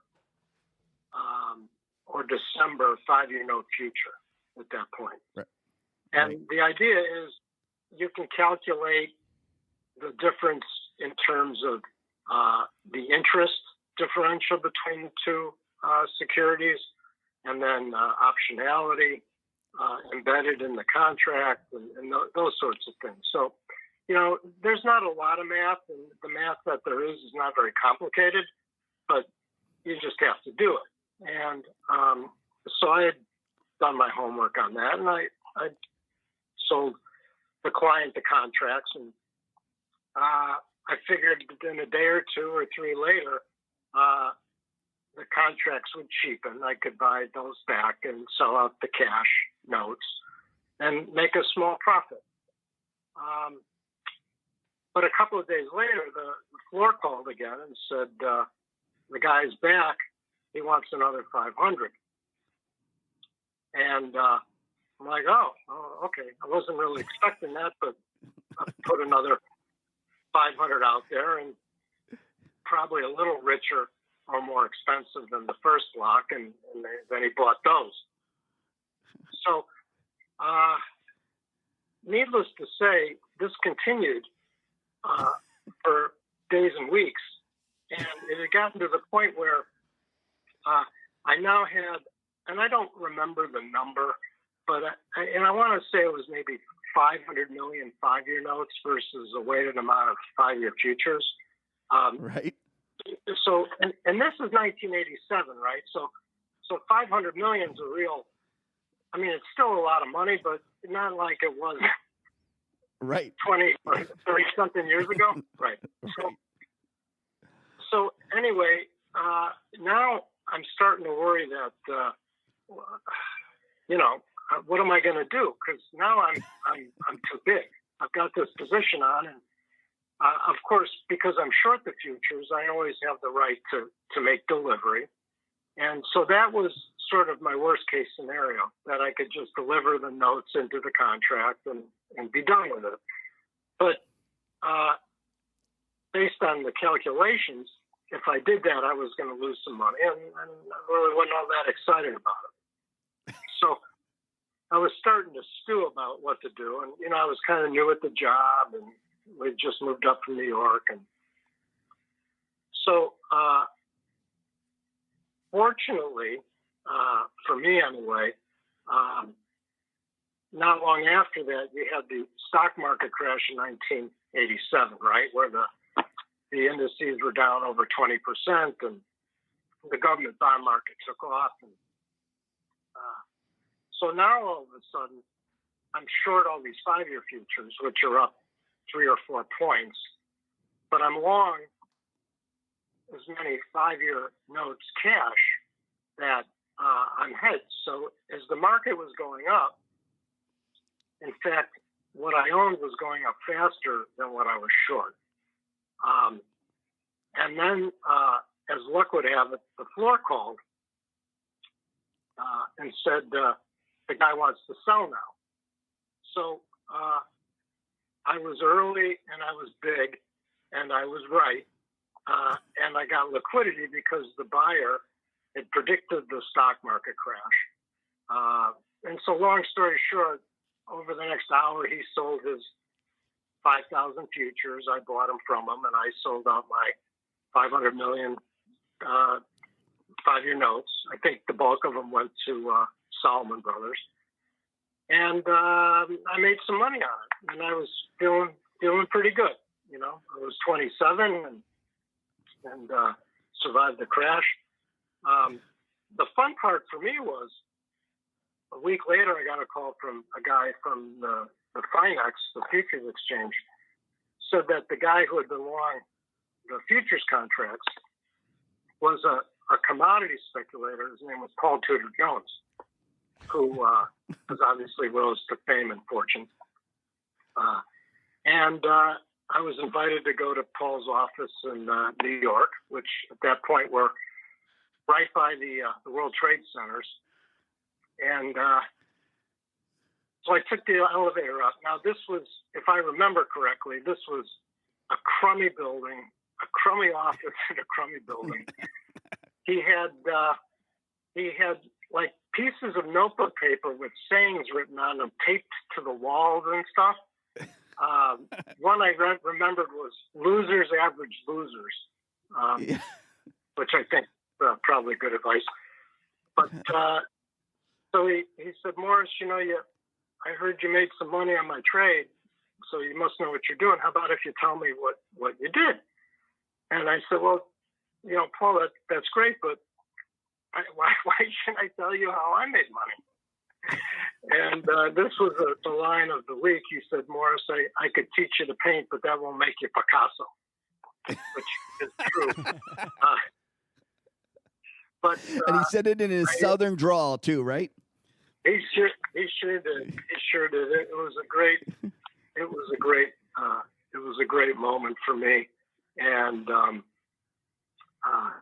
we proceeded to go our separate ways. And I don't know how it worked out for him, but my life's been pretty good. So I guess he made out all right. I'm pretty sure he's not done bad for himself either. Morris, that's a great story. I just love it. So let's talk a little bit about, you've seen a lot of markets, a lot of different environments. How do you think the business has changed the most over the last, decade? That's a great question, Kevin. And I'll tell you, I think I mentioned to you, I had a chance to speak at a financial engineering class at NYU.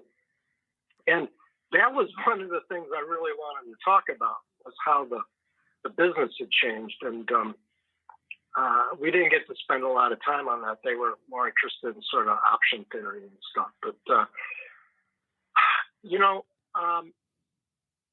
I started just after they stopped putting T-bill prices on a blackboard with chalk, okay? When I say just after, I mean, a year or two. If you had a bond calculator, a Monroe bond calculator, you'd plug in all the information and you'd hit yield to maturity, and it would take a minute to give you a yield. If you ever traded treasury bills trade on a discount, which means that's how you price them. Based on the discount yield or discount rate and the number of days to maturity, that tells you the price of the treasury bill, and then you compute the yield. But This was so long ago. You looked it up in a book. So when I was trading treasury bills, I would look at maybe a bill that had 86 days to maturity, and I would look at the page that said 86 days, and I'd look at the discount yield, and I'd read across, and I'd see yield to maturity. So it's not like it is now, where you can look up at the Bloomberg and click on something, and it gives you all the information instantaneously, right? This was a much slower process. At many of my jobs, we would bid in treasury auctions. You'd have your bid in at 1:00, and you'd get the results probably sometime around 4:00. There were days we didn't get the results till 5 or 5:30 in the evening. Really? Yeah. It gets better or worse depending. So when I worked at the first firm in New York I worked for, we were at 20 Broad Street. And so if we didn't have much interest in an auction, we'd wait till about 5 minutes to 1. We'd fill out the tender, put it in an envelope, give it to a runner, would have an elevator waiting for him, and he would literally run from 20 Broad to the Fed and stick it in a box. If we had a big interest in an auction, then we would take one of the ops guys, and there were booths at the Fed that you had your own private phone, which linked up to the phone on the trading desk, and you would, up until maybe 30 seconds before the auction, you'd have your form completely filled out, just waiting to put in your bid yield, and then you handed it to the guy there, and you put it in a box, and that was how you went about doing it. So that's how things were when I started, right? Which was I got to New York in 1984, and then as technology got better, more trades happened, and it just kind of sped up from there. And so, on the whole, that's made life a lot more efficient, because I guess to some extent, if you had that risk where you weren't knowing if you were going to get a fill until 6:00, you had to price in a lot more kind of vig, right? Because you weren't as confident that you'd be able to offset it. Oh yeah. Well, there was a couple of things. This was before the days of the Dutch auctions too, right? So you would typically get a tail, meaning if when issued was trading at 9% when the bids went in, you didn't bid 8.99. You bid 9 or 901 or 902 or 903 or 904, and then the dealers who are obligated to have a bid, they might bid for some huge chunk back around, let's say, a 910 yield, 9.10. And so if there wasn't much interest, you could get a 3, 4, 5, 6 basis point tail. And then, if you got lucky, you bought them on the tail and the market held in and the market rallied. Or if you were unlucky, if you bought them and the bottom fell out.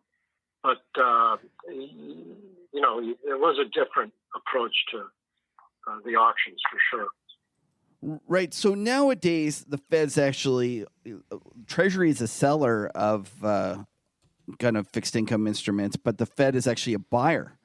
And I don't know if that was, I guess, were you retired in 2008 when they did the first quantitative easing, or were you still trading back then? No, I traded what I consider to be full time until 2013.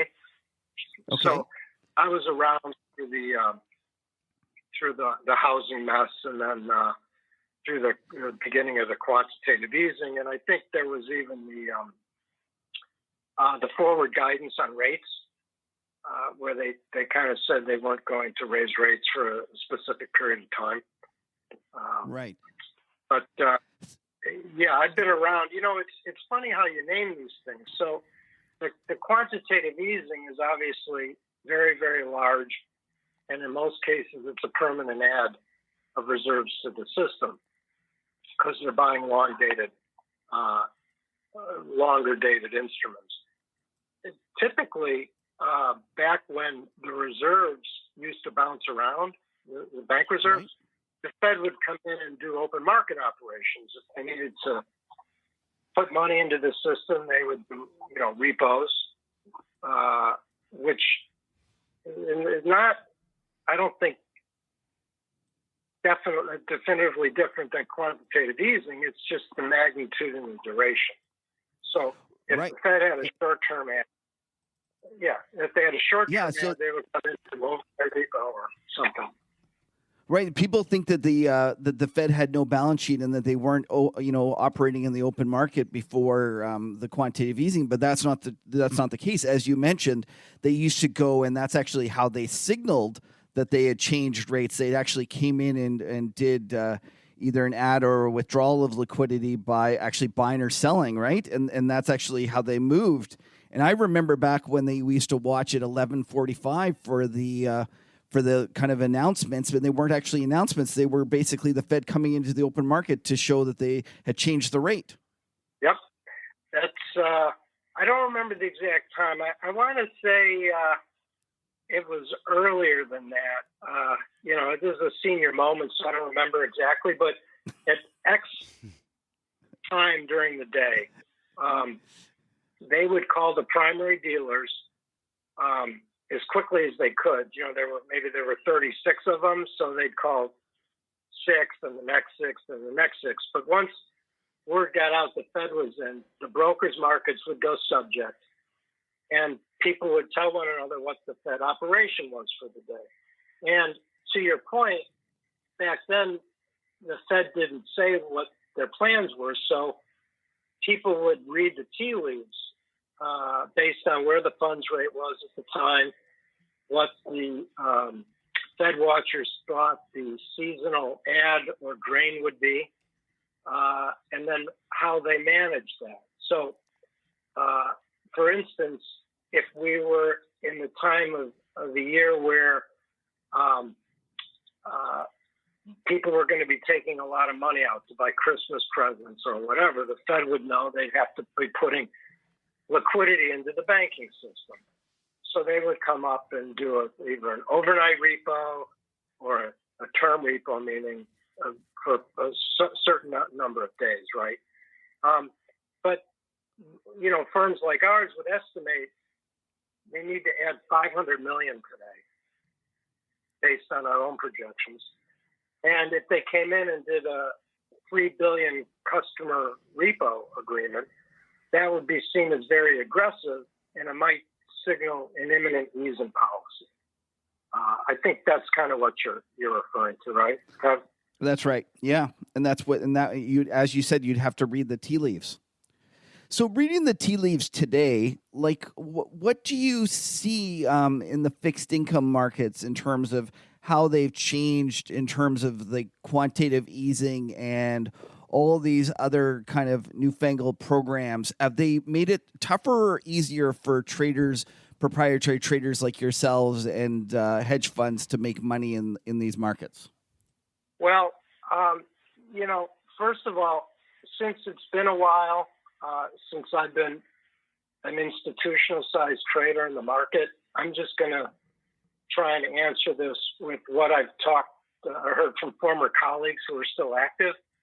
But, okay. I think that, the way there used to be a primary dealership where customers would, work with the dealers for bidding and auctions and look for bids and offers and securities, I think so much of this algorithmic now, from what I can tell.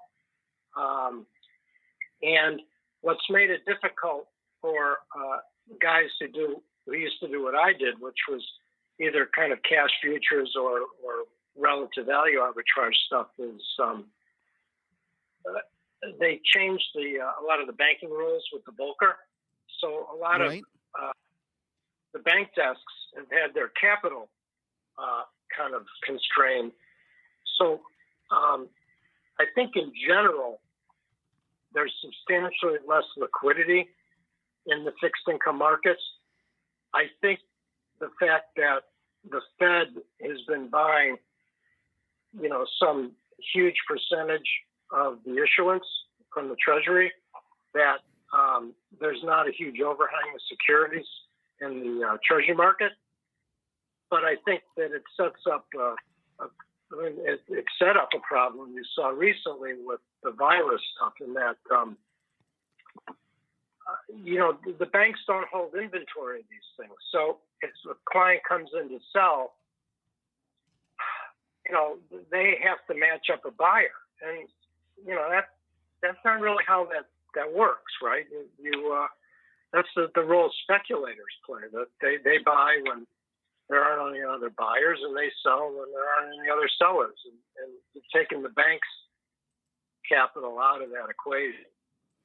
But sorry, I didn't mean to interrupt, but hasn't that just moved to the Citadels of the world and other kind of specialty hedge funds? So whereas before it would have been the Salomon Brothers and other banks doing it, isn't it now kind of the end hedge fund clients doing it? I would say that, to be completely honest, I can't answer that factually. I would tell you my opinion is that the hedge fund world is not relationship based. So, for instance, if I had been a client of, let's pick Solomon, because they don't exist anymore, right? So I can't offend anybody. But if I was a client of Solomon and, I was stuck and needed to bid on a block of bonds, and I did business with them in investment banking, and I did business with them in the muni bonds, and they did a lot of my equity work, I could rely on them helping me out on a corporate trade because you built a relationship with them.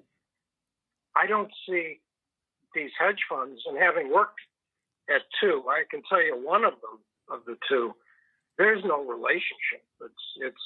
It's engulf and devour. Now, I've never traded with Citadel, but I find it hard to imagine that they have clients that they're willing to work with in hectic markets. I wonder about that. So when we look at this recent kind of environment after, with the Corona crisis, and we see the long bond whipping around like it did, would you argue that in the old days there wouldn't have been as much volatility, and this was a function of the Volcker rule making things kind of less liquid when we really needed it? It's really hard to. It's really hard to know. If I would say comfortably that if banks had prop books, that the markets would have been more liquid. Now, I didn't have to execute anything of any size during this last go-round, but I'll give you an example. When I spent, it was 16 years, 17 years at a primary dealer where we ran the proprietary trading group, we were routinely long or short 10% of treasury issues. So if a customer needed to buy a 00 5-year note, we could get a call from the dealer group and say, do you want to sell these? And we would provide liquidity. And it was a very competitive price. And the flip side was true. If somebody wanted to sell, we gave them a bid. you can't. I don't think you can do that anymore because banks aren't allowed to have prop groups, and so the less people that are there to provide liquidity, I think, kind of definitionally makes it less liquid. Right. I guess the flip side of that is, although the banks aren't there to provide liquidity, the banks aren't also there getting in trouble like Long-Term Capital in 1998. Is there any stories, and do you have anything you can remember from that era? Oh, yeah. You hit a vein on that one. How long you got? We got all day. You go ahead. We'd love to hear the stories. Well, I was, first of all, we worked in the same building as Long-Term Capital. So I'm pretty familiar with not only the people involved, we were head-to-head competitors in the marketplace in a lot of trades. Okay. In the end, what blew them up had nothing to do in regards to fixed income arbitrage. They came out they came out guns a-blazing. They put up great returns. They got a ton of money from people. And of course, they got so big in the kind of the fixed income trades, they branched off into other things. And if memory serves, what blew them up was they were shorting out of the money options on equities. And they were short vol for sure. They were short equity vol for sure. That was one of their trades. Yeah. I think they were also short the swap market though as well, and that's another one that blew them up. They short the swap, meaning short swap spreads. Yeah, sorry, swap spreads. Yes, you're right. Yeah. I think that's probably right. So there's a saying which I experienced recently: the bad trades force the good trades out of the market. Okay. So yeah. They were short a lot out of the money vol, which went against them, which meant their equity capital went down, which meant they had to reduce their positions, right? And so they fell into the black hole of cascading failure. So they were so big in everything that it all kind of happened at once for them. So and you had very similar positions, I take it, because a lot of proprietary fixed income groups were all trading the same things, right? There was a lot of similar trading going on. Yeah. Now, I'm not one of these guys that tells you they never lost money, and I just tell you about all my good trades. So I've stepped on my dick plenty, but the reason. Sorry. I guess you can never listen. tell That's very market huddle-ish. Don't worry. That's very on brand, Morris. You don't realize it. Okay. So now you're talking about 1997, 98, right? Right. Was when okay. So basically, several years earlier, my trading partner and I kind of looked at all these basis trades we had on, and we determined that, I don't know what they were called back then, but now you call them mean reverting, meaning, things are sort of out of line for a period of time, and you fade them and you wait for them to come back in line. Right. So we got this idea that, we want to be around if something bad happens. And if something bad happens, these trades are going to have some trouble. So why don't we buy a bunch of front-end call options? And so we would look at these basis trades or the swap spread trades, like you mentioned, and we would kind of estimate what we thought we were going to make on them. And so let's say hypothetically, we thought we'd make $1 million over the life of the trade. So we would take, let's say, $250,000 of that expected profit, and we go buy very low delta out of the money calls on Eurodollar futures. Right. And typically, the trades would make money, and then the options would decay to nothing. And we did that for years and years and years. But we ultimately kind of figured out, after learning how option decay works, don't buy like a 3-month option because your trade's 3 months. Buy a 6-month or 9-month or 1-year option because you may be able to use them again against like the next cycle's trades. So in the long-term capital situation, and this ended up coming back in the 9/11 attack for us too, but we had all these trades on that were similar to the long-term capital in terms of fixed income, not the equity stuff. So when Russia defaulted, which is what triggered that problem with long-term capital, all the fixed income trades blew up, including ours. But the front end ripped, and we had accumulated such a large position in these front end calls that we were up money. And so we just waited till long term was out of the way. Once they got done, everything came back into line, and so it was a pretty big windfall for us. Then, of course, some guy with a funny sounding name wrote a book about Black Swan and got famous, but I claim that, so that's You were ahead of your time in terms of buying the front end. What do you think you do today, though? Because now with rates so low at the front end, how would you deal with that same kind of risk? Because as the front end gets more and more compressed, that ability to hedge by buying front end calls becomes more and more expensive, or just no upside on it. Yeah. Well, so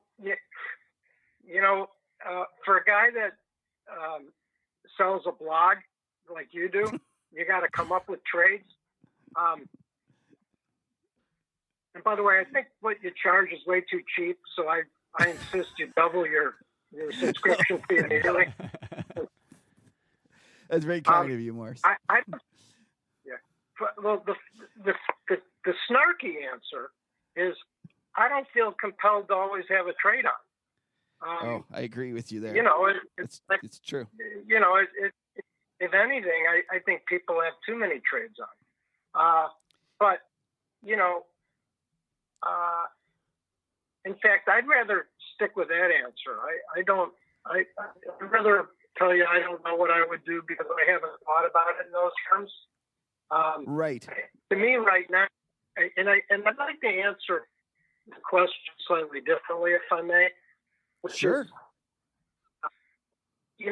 I view this, and I still trade very actively. In fact, I probably have as much direct personal risk on as I've ever had right now. But I think you have to be dynamic in what you're doing. And I don't think mean reverting trades on balance are prudent right now. And it's part and parcel of this whole thing where there's something going on in the world that none of us have any experience with. And so to me, I would rather wait to see something that seems really out of line and wait until I felt like I had a hugely asymmetrical payoff before I got involved. And at the moment,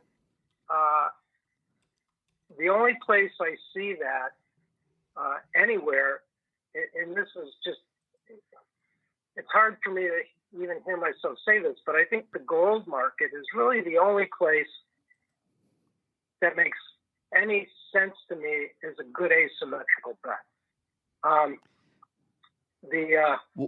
Why do you say it's hard for me? Why do you say it's hard for me to say that?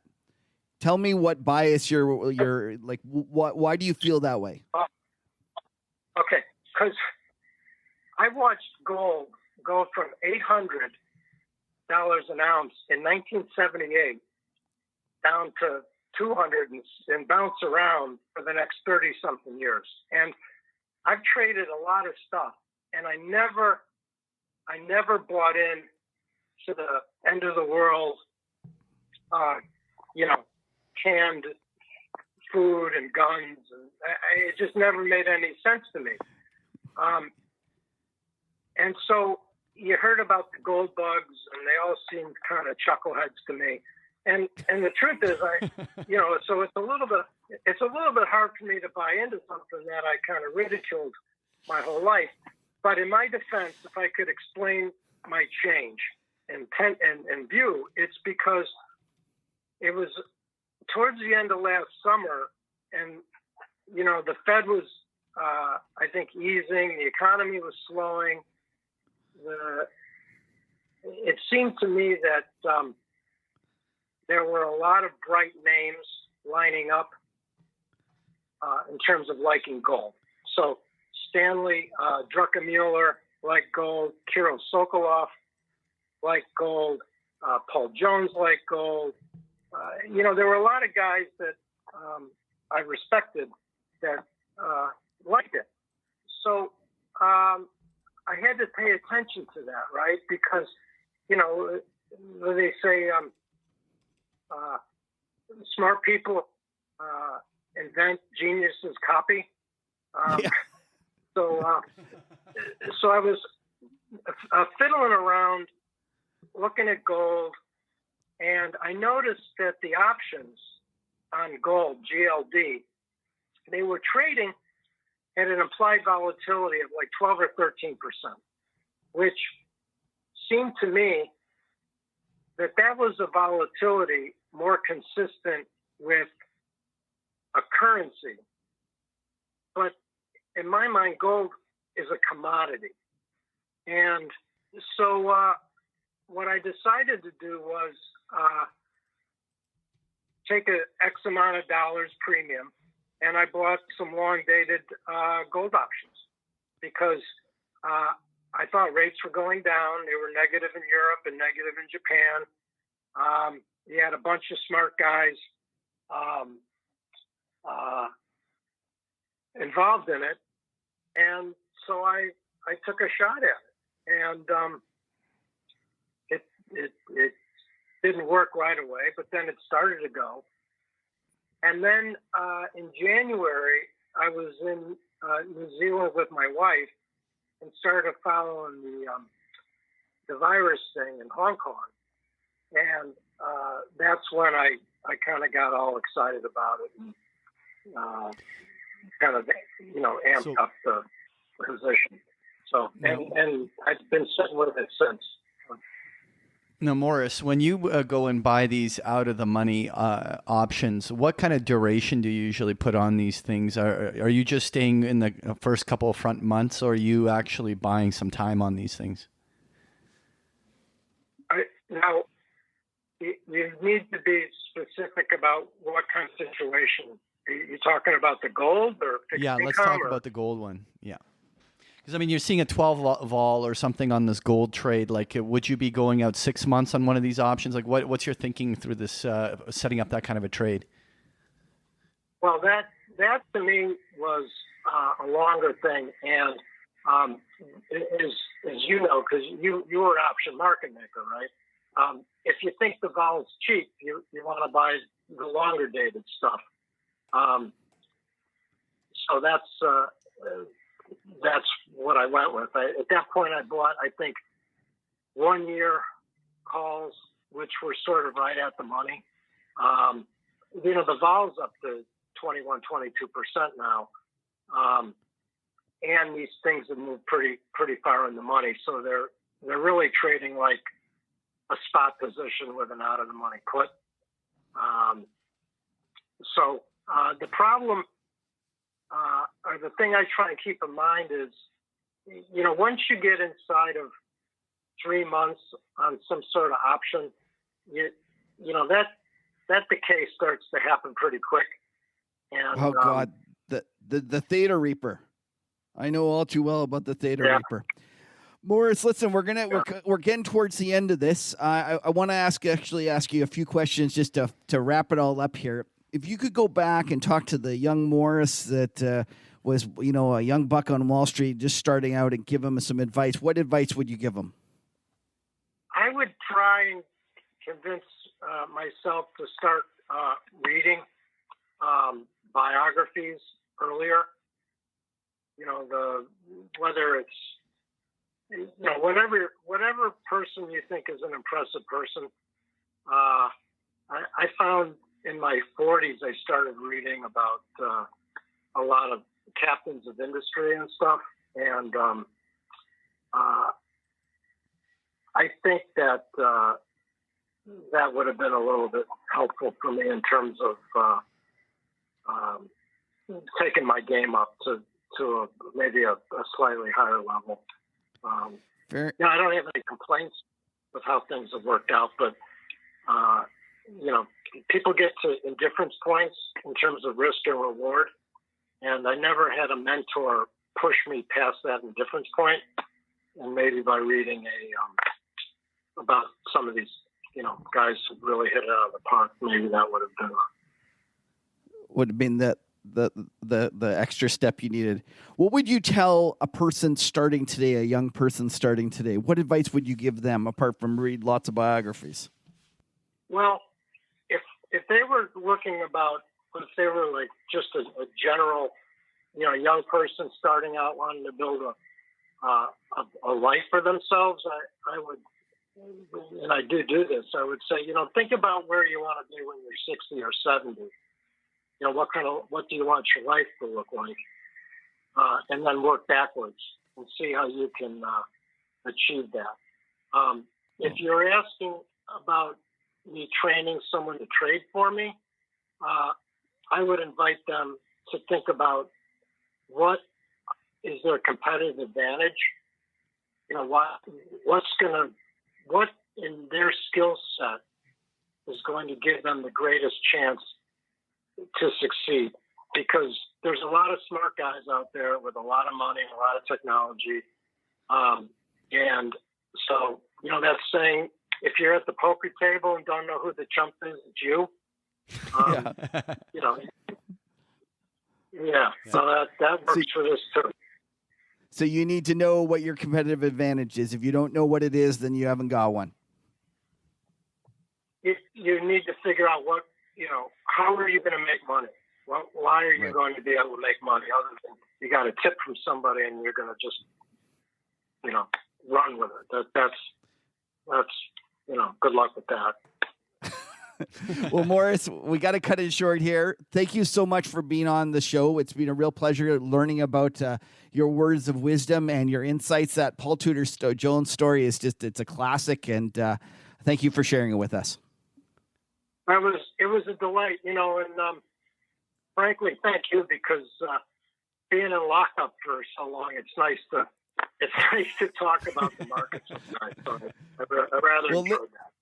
Well, Morris, I'm looking forward to the day when we can do this in person over beers. You got it. Take care, boys. Okay. Thanks again. Patrick, it's my favorite time. Talking charts. What do you got for us this week? Well, you know what? I just think we should just look at some general charts and just get a pulse on what's going on here. And the first chart I just wanted to touch on was the S&P 500, looking at what's been happening here in the S&P. And I mean, we had the big breakout right over here on Monday, right? And that was like the big, that big kind of, well, I guess it was news that potentially there was a good drug or whatever it was. Was there something else that really drove it in your mind?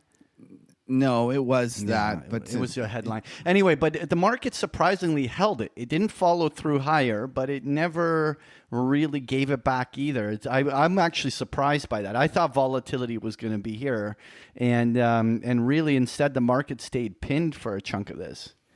Right? It's boring. Like, you go look at a lot of these charts, it's boring. You have to go find something else to trade because the indexes are not moving like they used to, and they're stuck in a range almost. Yeah, the question.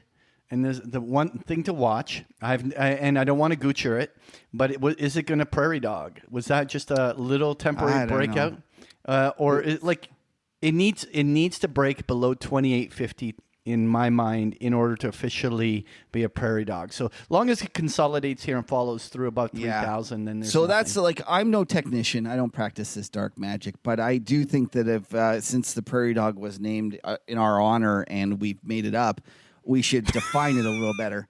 And I think it has to like break out more decisively. Like the prairie dog doesn't just stick his head up and like Yes, look it and then does. go back. It can. No, There's different jumps degrees, up, and then it looks and goes, "Oh my God, there's a coyote," and it goes back down. Right, and so the fact that it's held up here, the prairie dog's head is above the line, a little too long, right? Okay, it's a peekaboo prairie dog. That's what you can call that one. Okay, that's my extent of my helping. With the All right. chart. Well, since we're talking about chart patterns we've been making up, so let's talk about this move here on the U.S. dollar against the Chinese renminbi.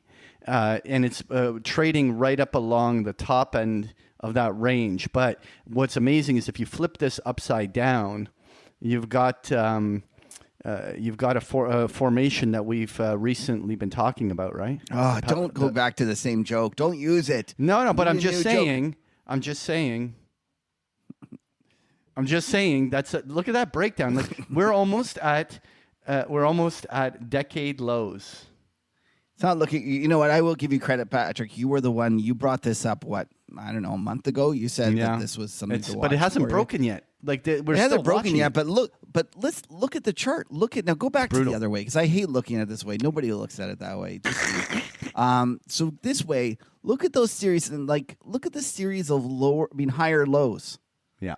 Like you zoom back out, like like make it so we can see it all. That's good right there. Like you can see it's just kind of higher. It looks like it wants to take off.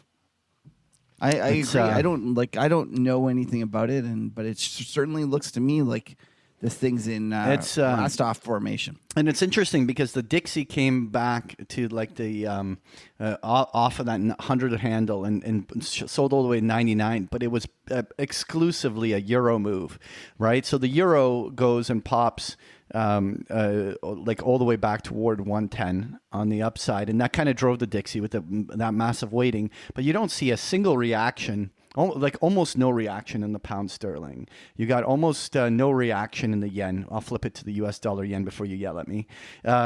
So you have almost no reaction in the U.S. dollar yen. The Canadian dollar continues to show no traction. So really, it was just a euro pop, and it's been giving it back since. Even Bitcoin. Has been coming you're off. putting that in there like it's a currency. Patrick, what the hell? I'm just saying. That's all I'm just doing. I'm just saying. Although, you know what? If you look at this chart, it's also a series of higher lows. Yeah. So it's actually that chart. Stop. Okay, let's look at it this way. I'm just talking about the last couple months. It's listen. Tell me that you can't. That as a technician, you shouldn't be drawing a trend line there and just saying this thing looks like it's headed higher. Yeah, I've been saying that like in order for the real bull market in Bitcoin to potentially start, it needs to beat all these highs, right? There's a pretty significant overhead resistance. I don't doubt it, but to me, it feels like it's just kind of inching its way up there. Listen, you know me, I hate the Bitcoin. I'm goochering it for all you longs, but the chart looks bullish. You can't goocher unless you are actually in. So you can talk. That's never going to happen.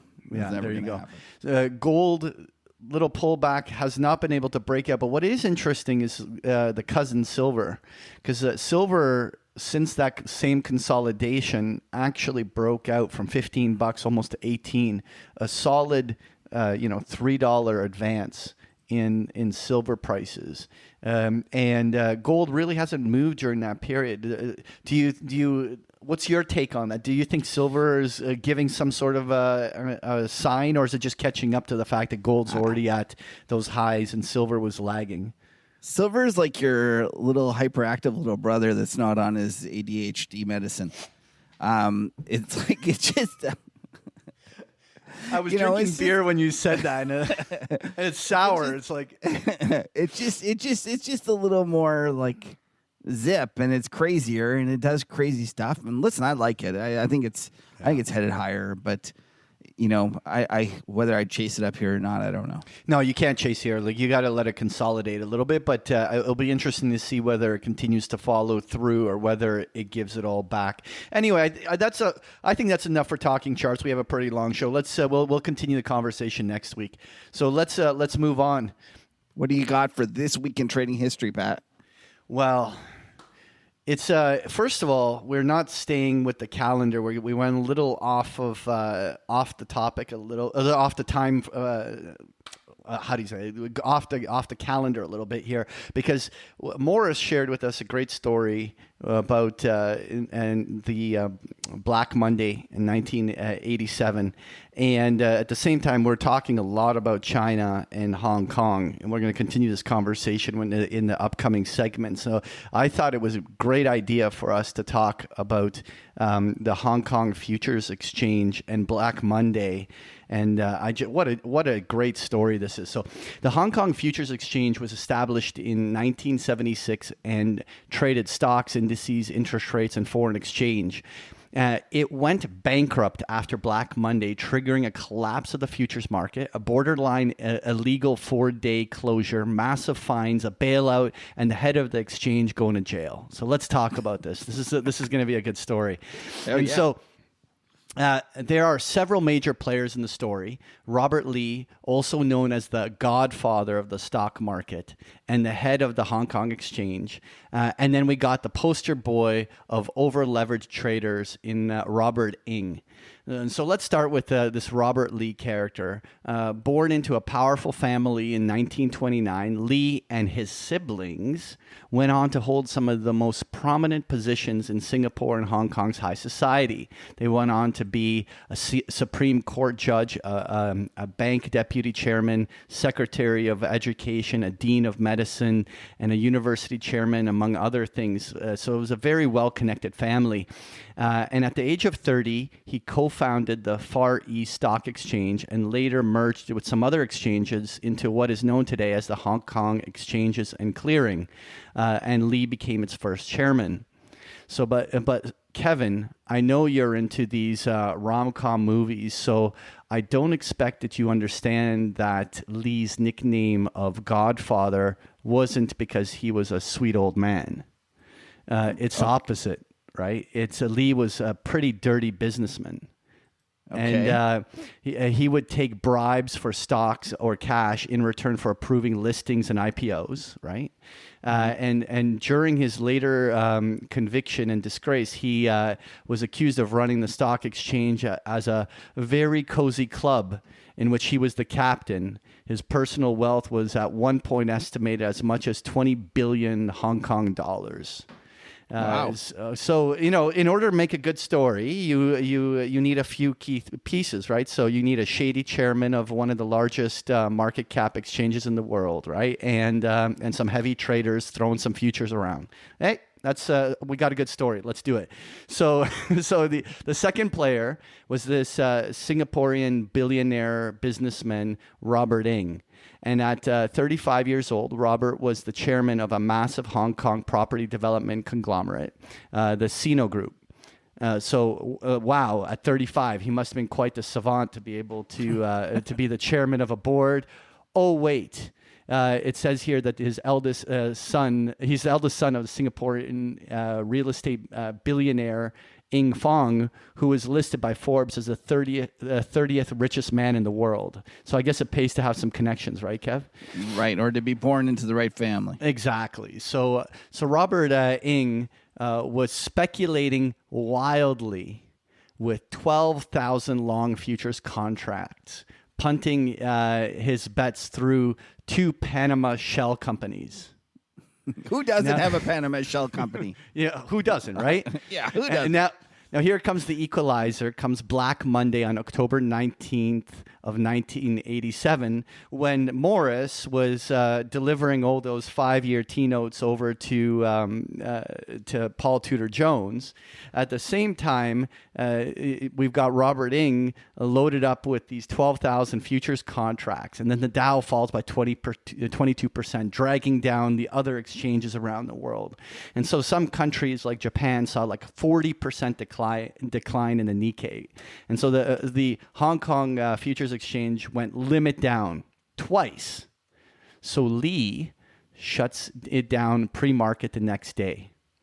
This was against the government's statement, and Lee denied that the decision was motivated by his personal interests, saying he had a clear conscience. But it's more like he clearly seeing dollar bills, right? Anyway, back to our terrible trader, Robert Ng, who now has a loss of $129 million US about on these futures. And so when the clearinghouse came knocking, Robert reneged on his obligations to execute his contracts and instead denied responsibility for the debts. And so it would be later revealed that he was in cahoots with the firm brokering his futures contracts. And this is get this part. He never actually put down any margin to begin with, even when the trade started going against him. I'm just good for it.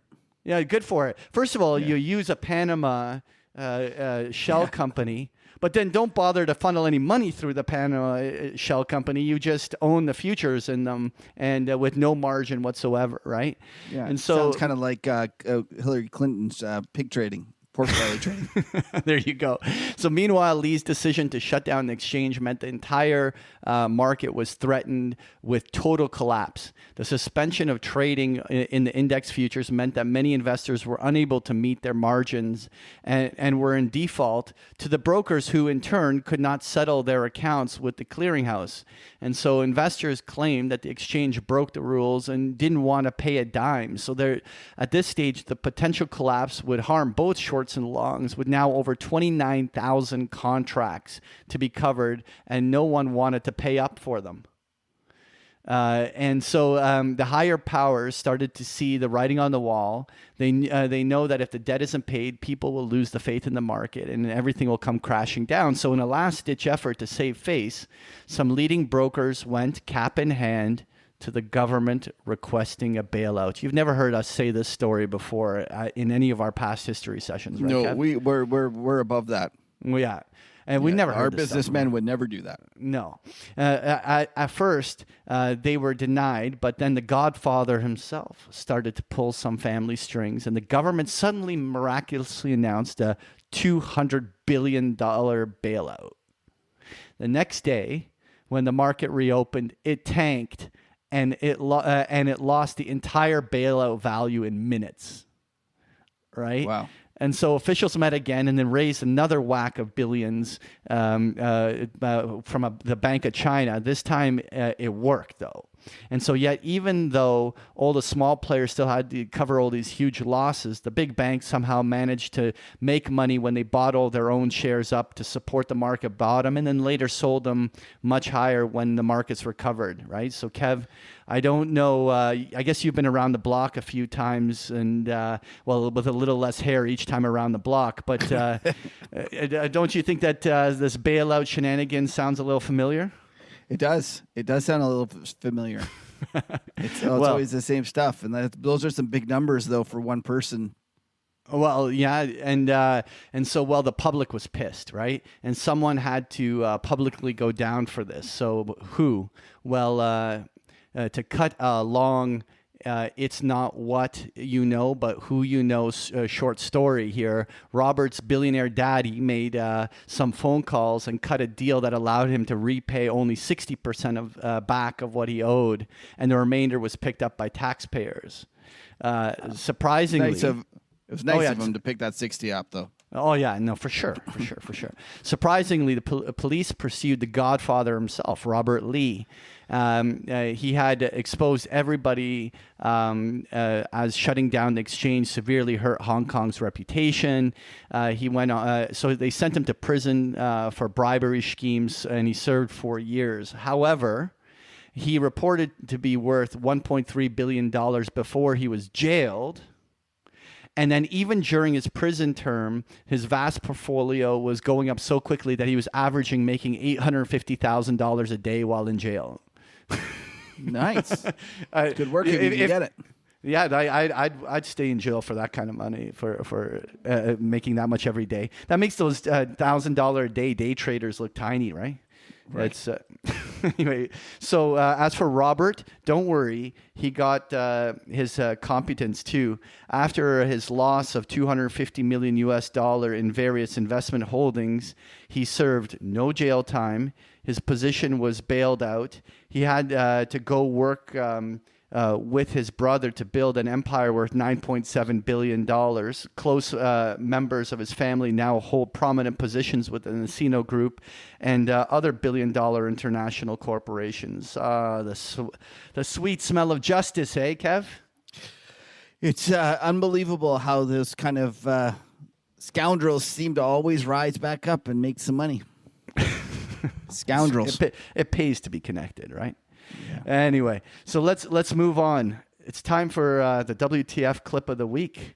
What's going on here? Let's get Tyler on the phone. The true brains behind this. I'm no longer. I should just take a side seat. I'm going to let Taylor drive this boat.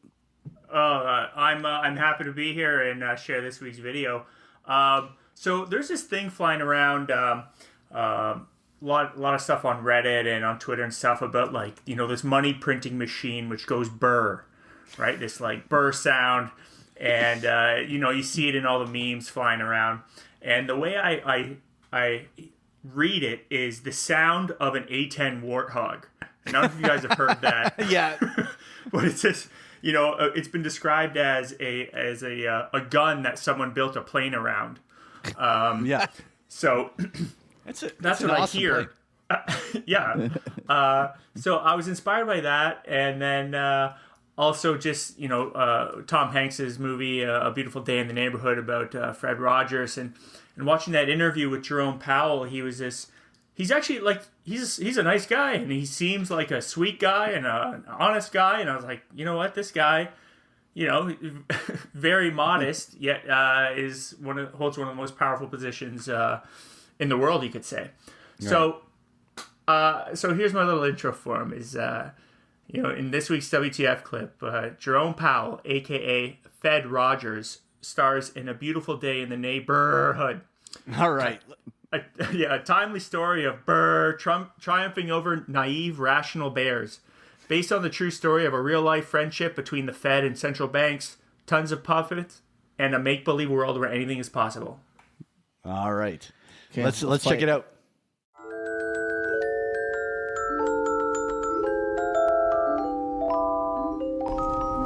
This piece will be for an issue about heroes. Do you consider yourself a hero? I haven't really seen a carefully worked out description of what is meant by MMT. It may exist, but I haven't seen it. Do you ever talk to anyone about the burden you carry? Has the Fed done all it can do? No, there's really no limit to what we can do with these lending programs that we have. The Federal Reserve offered more than $3 trillion in lending.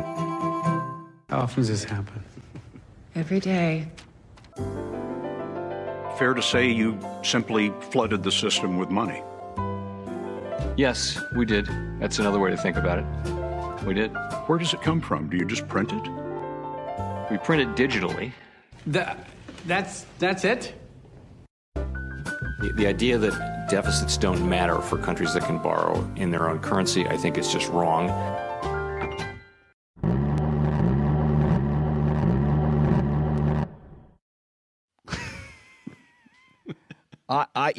I listened to it and watched it, and I thought it was the best WTF I've ever seen. I was just blown away. I thought it was so great. And I really like actually the little part where it looks like it's a movie trailer where you put in that was my favorite part. And then the soundtrack, anyways, just beautifully done. Well done, Taylor. Well done. Yeah, absolutely. But I have to comment though, right? Like it really, like, I mean, even Cullen touched on it when we were talking on there, but like right now, everyone is hanging on this idea that the equity markets are going to go higher just because of all this money that's being flooded in the system. But, I mean, look at the world we've really come to be in at this stage. The bulls almost want the economic news to be as bad as possible. Like, the worse the economic news can be, the more the Fed has to respond and therefore take the markets higher. But then when the green shoots appear and the economy is going to recover, that's also bullish. So if bad news is bullish and good news is bullish, then really there's no risk anymore, is there, Kev? Like, no, and so why are you short? Yeah, like, no, but why? Like, you know what? The market only. Like, listen, all three of us can hold hands and sing kumbaya, and it's easy. You know what? The Fed's job is to make every Joe Schmo rich through the stock market with no risk. I mean, this makes complete sense, doesn't it? This is the ranting of a short man. Not that you're short, but you're short as in the short stock market. All Anyways, thanks a lot, Taylor. Yeah, Taylor, great job, buddy. All right, so let's go on. Enough ranting. Top 3 things to watch next week. Okay, let's rant. All right, so number 3 was the 20-year bond auction. How did you take what happened there? Oh, there was a great bond auction. It did well. It was bid. It was instantly bid afterwards. I was hoping the curve would steepen. It actually probably ended up being the end of the steepening trend, and we've been flattening ever since. So great auction for you bond bulls. For you bond bulls, terrific action. All right, number 2. Will volatility return? It certainly didn't this week. No, it's we're trending in. It started Monday like it was going to be busy. It looked like the week was going to thing, and then just everything just flatlined, right? The other thing I would say is that a lot of people are expecting old moves where the breakout happens and everyone jumps on, and I'm finding more and more that it's the markets of old where breakouts should be sold and dips should be bought in terms of the kind of intraday or not even intraday, just one day moves. Like it, we just buy the dip. Well, no, there's no but risk. it's There's also no risk. no, Patrick. Even the rallies, though, we had some days when it closed up and then the next day was down, and it just seems to be kind of really chopping. Like what's that terrible commercial, like Trend Traders or Us or whatever? There was Range Bound Trader. I don't know. There was some terrible commercial from way back when they would just draw like a line on the upper end and the lower end, and they go, I buy when it goes to the bottom and I sell when it goes to the top. That's what it feels like right now. There you go. All right. So number 1, well, there's the People's Congress, right? And the China's National People's Congress and trade war. That's what we were told you to watch for. It ended up being a very big deal. And not for the reasons that we probably thought. There was some kind of continued escalation in terms of the Chinese talking tough. But more importantly, they threw Hong Kong under the bus. This is has the potential of being something that we need to keep our eyes on. And it was on our top 1 this week. And we'll see what happens next week. Oh, for sure. All right, I agree with you. All of these things, it's small little things, but you continue to see the tensions escalating, and I don't know whether there is a motive at this moment to walk things back. Like it seems like both are now entrenched, and it seems like the rift is only slowly getting bigger and bigger. I'm not trying to say that it ends in some catastrophic way, but it seems that it's not going to get better anytime soon, is my feeling. All right, let's get to this week's top 3 things to watch this week for next week. And I wanted to just talk about junk because... I said, pardon? You talk about your own junk. All right, I want to talk junk. So, you know what? Listen. Yeah, we've seen the announcement that the Fed at some point would consider buying up some of these junk bond ETFs, and I do believe that they are going to be supporting the liquidity of the market. If we have some shit show again, they're not going to allow there to be a massive imbalance that drives it. But at the same time, I don't think that they are going to be actively buying this in an orderly market, because in the end, there is a whole whack of these companies that need to default. And I don't see how the Fed is going to come and bail them out. And yet a lot of, I think this is being supported, like this idea that this will not happen. I don't think you can, I mean, there are some we might see double-digit defaults after everything is said and done in this, and I don't think this is being priced in. Well, so Patrick, I will say one thing, that the market is getting very optimistic that the kind of reopening is going to go well, and we're going to return to normal, even though the virus is still out in the wild. And I think that this is just another symptom of that. You know what, though? The one thing I think that people are underestimating is that they think it's all about the virus. I mean, they make it like it's about, well, soon if there is no second wave of the virus, or if there's a vaccine for the virus, they make it about the virus.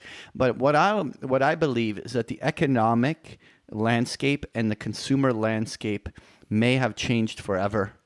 And there are certain retail, consumer, brick and mortar stocks and different things like movie theaters, different things like the way we vacation, things that are dynamically changing that will not return ever the way they were. There's going to be a new... No, I'm not trying to be negative. There's going to be a new evolution. Like, no, I don't. You know what? They always say shit like this. This is like no, common. but like, this is going to like change the world, and we're all going to be this. We're going to go. No, back but to the I just same believe shit. consumers will start ordering shit more. They will order food more to their homes versus sitting at restaurants. I think that the landscape this is going to accelerate a dynamic shift. Now, the point I'm making about junk bonds is that I believe that there is an entire part of the companies out there that are going to default simply because they will never recover, and there will be other companies that will flourish. Like there's going to be online companies that are going to just explode, and their business are going to be doing amazing. And if you find those companies, that's great. But I just think that there's a whole wave of companies that have to default, and it's not. And you just can't assume that because the Fed is printing that somehow that this is being accurately priced into these junk bonds markets. I just don't think I don't disagree with you there, Patrick, but I'm not sure. What I think you'll find is that a lot of times these bonds will go and they'll be like 98 bid, 98 bid, 98 bid, and then all of a sudden it'll go 60 bid one day and then bankrupt like the next day. And that's increasingly what happens. And I think that, and I'm not saying you're wrong, I'm just saying that why we're rallying is that the market is becoming increasingly confident that we're going to reopen and it's going to go better than they previously thought. You have to remember back to how bearish everybody was.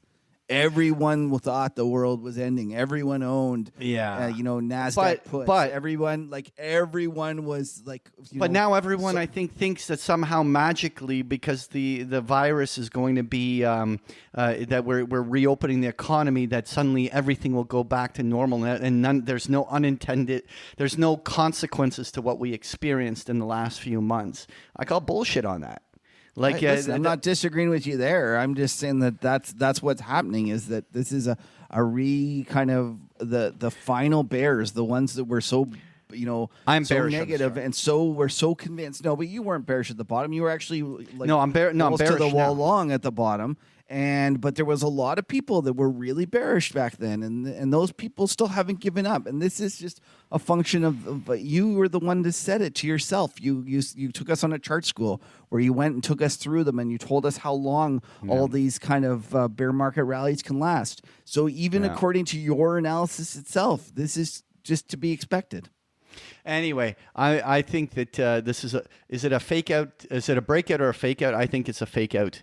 I think that the rally fizzles and it's going to turn back down. You in or out on that? Because everyone's got to know whether to fade the call or not. I think there's better trades, and if anything, I would be long LQD, short junk. So you know what the fact is, we're both probably erring on short junk, which is probably bullish for junk. Bullish for junk. Okay, so. The GDP numbers coming out, buddy. Number 2, and so we went back and forth on this, right, Patrick? Because I was like, GDP is such a backward-looking, crappy indicator, and what does it really matter? But I think in this case, it actually does matter, because it'll be interesting to see how much of a chunk it really took out of chunk it took out of our economy. Oh yeah. And I mean, the forecasts are that it's like, I think it's like going to be minus 4.8% and it could be even worse than that, right? Just a flesh wound. I mean, back in 2008, I think what was the print on a quarterly basis, like under 6%? Like it was. I can't remember. I suspect that this will probably be worse. You think so? Worse than I expected, but I think the market won't care. Oh, look, the market never reacts to news that it's already discounted, and I think everybody knows that this number is going to be shit. But at the same time, I would think that the market could have reacted bullishly to the bad news if it was at the bottoms. But at this stage, with the fact that we are already 2 months into a bear market rally, it probably won't offer as big of a reaction to the equity markets, but it will still be really interesting to see how deep this thing is really cutting. Even if it's rear view, it's going to be really interesting just to put context in terms of history on what it's going to look like. Anyway, you have a comment? What have we got for number one? Number one? Well, this is yours, buddy. Okay, this is oh shit, I'm going to butcher this name.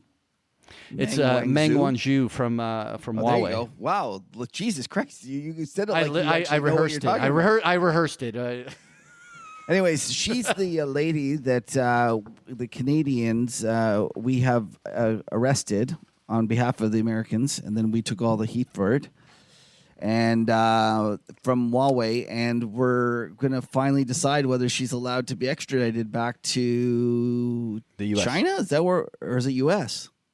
No, I guess that's right. She wants to stay here, and we're about to send her to this U.S. Either way, I'm butchering this. I don't know what I'm talking about, but it's a big deal because if you think about it, we're already at heightened tensions. Like this is when Goose and Maverick were there, and the MiGs were flying all around the place. This is heightened tensions. Anything could happen, and we're in a situation where if this goes wrong, and the Chinese choose to make this the issue, then watch out. And I actually think as well, this is pretty negative for Canada in that if this goes badly for us, that the Chinese might end up punishing us, and it's much easier to push us around than it is the Americans. Much easier. Like the Chinese go hit a few bids in our bond market, or in our stock market, it looks pretty bad. They have trouble moving the U.S. market as much. There you go.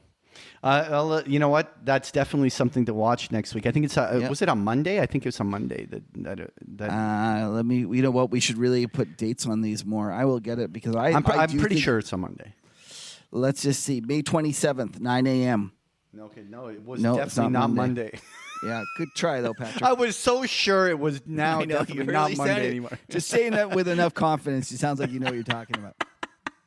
All right, so let's go to the parting words of wisdom.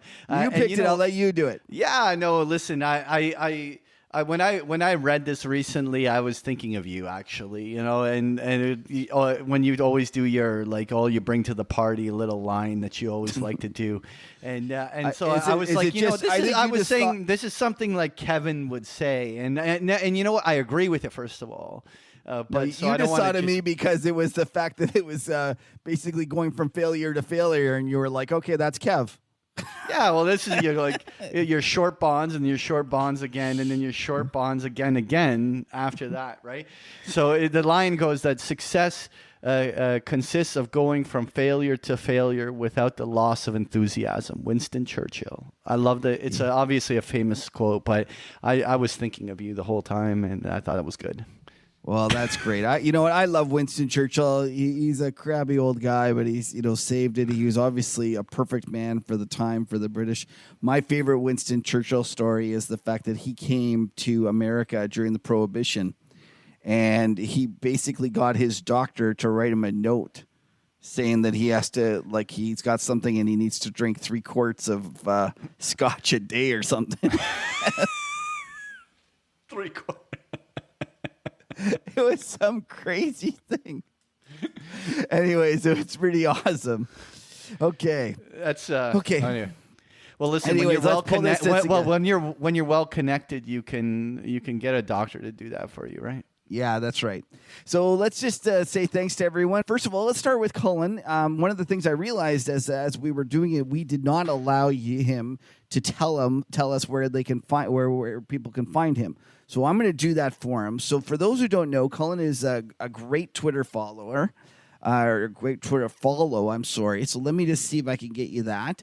And then the other thing is his blog is Pragcap, pragcap.com. So that's the first thing. By the way. Go to there. And then let's have a look at his Twitter. Let me just see. It's Cullen Roche, CULLENROCHE. And make sure you follow him on there as well. Then a big thanks to Morris Sachs. Morris is not a huge Twitter follower, guy, so we don't have to do anything, but we will extend our big thank you for him. It was a pleasure having him on. Yep. I love his stories, and I just feel like that we could have talked to him for hours because I suspect there was a lot more of those Paul Tudor Jones stories in there. For sure. It was... he was good. We should bring him back sometime. We should. We'll let him get through the maybe for a summer. We'll kind of another summer update. For sure. And so just quick notes, you can follow us on Twitter at The Market Huddle. Make sure you do the follow. Where you could also see the charts on YouTube. So you can follow us on YouTube and hit that little bell if you want to be notified when the next show comes up. It's also available as a podcast on iTunes, Android Play, Podbean, Spotify.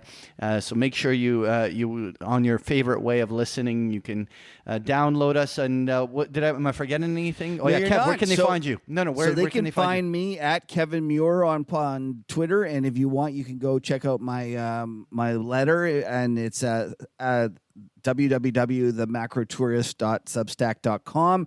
And if you want to get some old copies of, there's no test feature there, but I will send you some old copies. If you have any interest, just email me, kevin@themacrotourist.com. Patrick, where can they find you?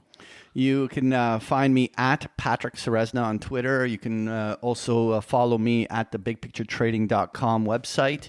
And otherwise, that's a wrap. That was fun. I'm Patrick Ceresna. And I'm Kevin Muir. Have a great week, everyone.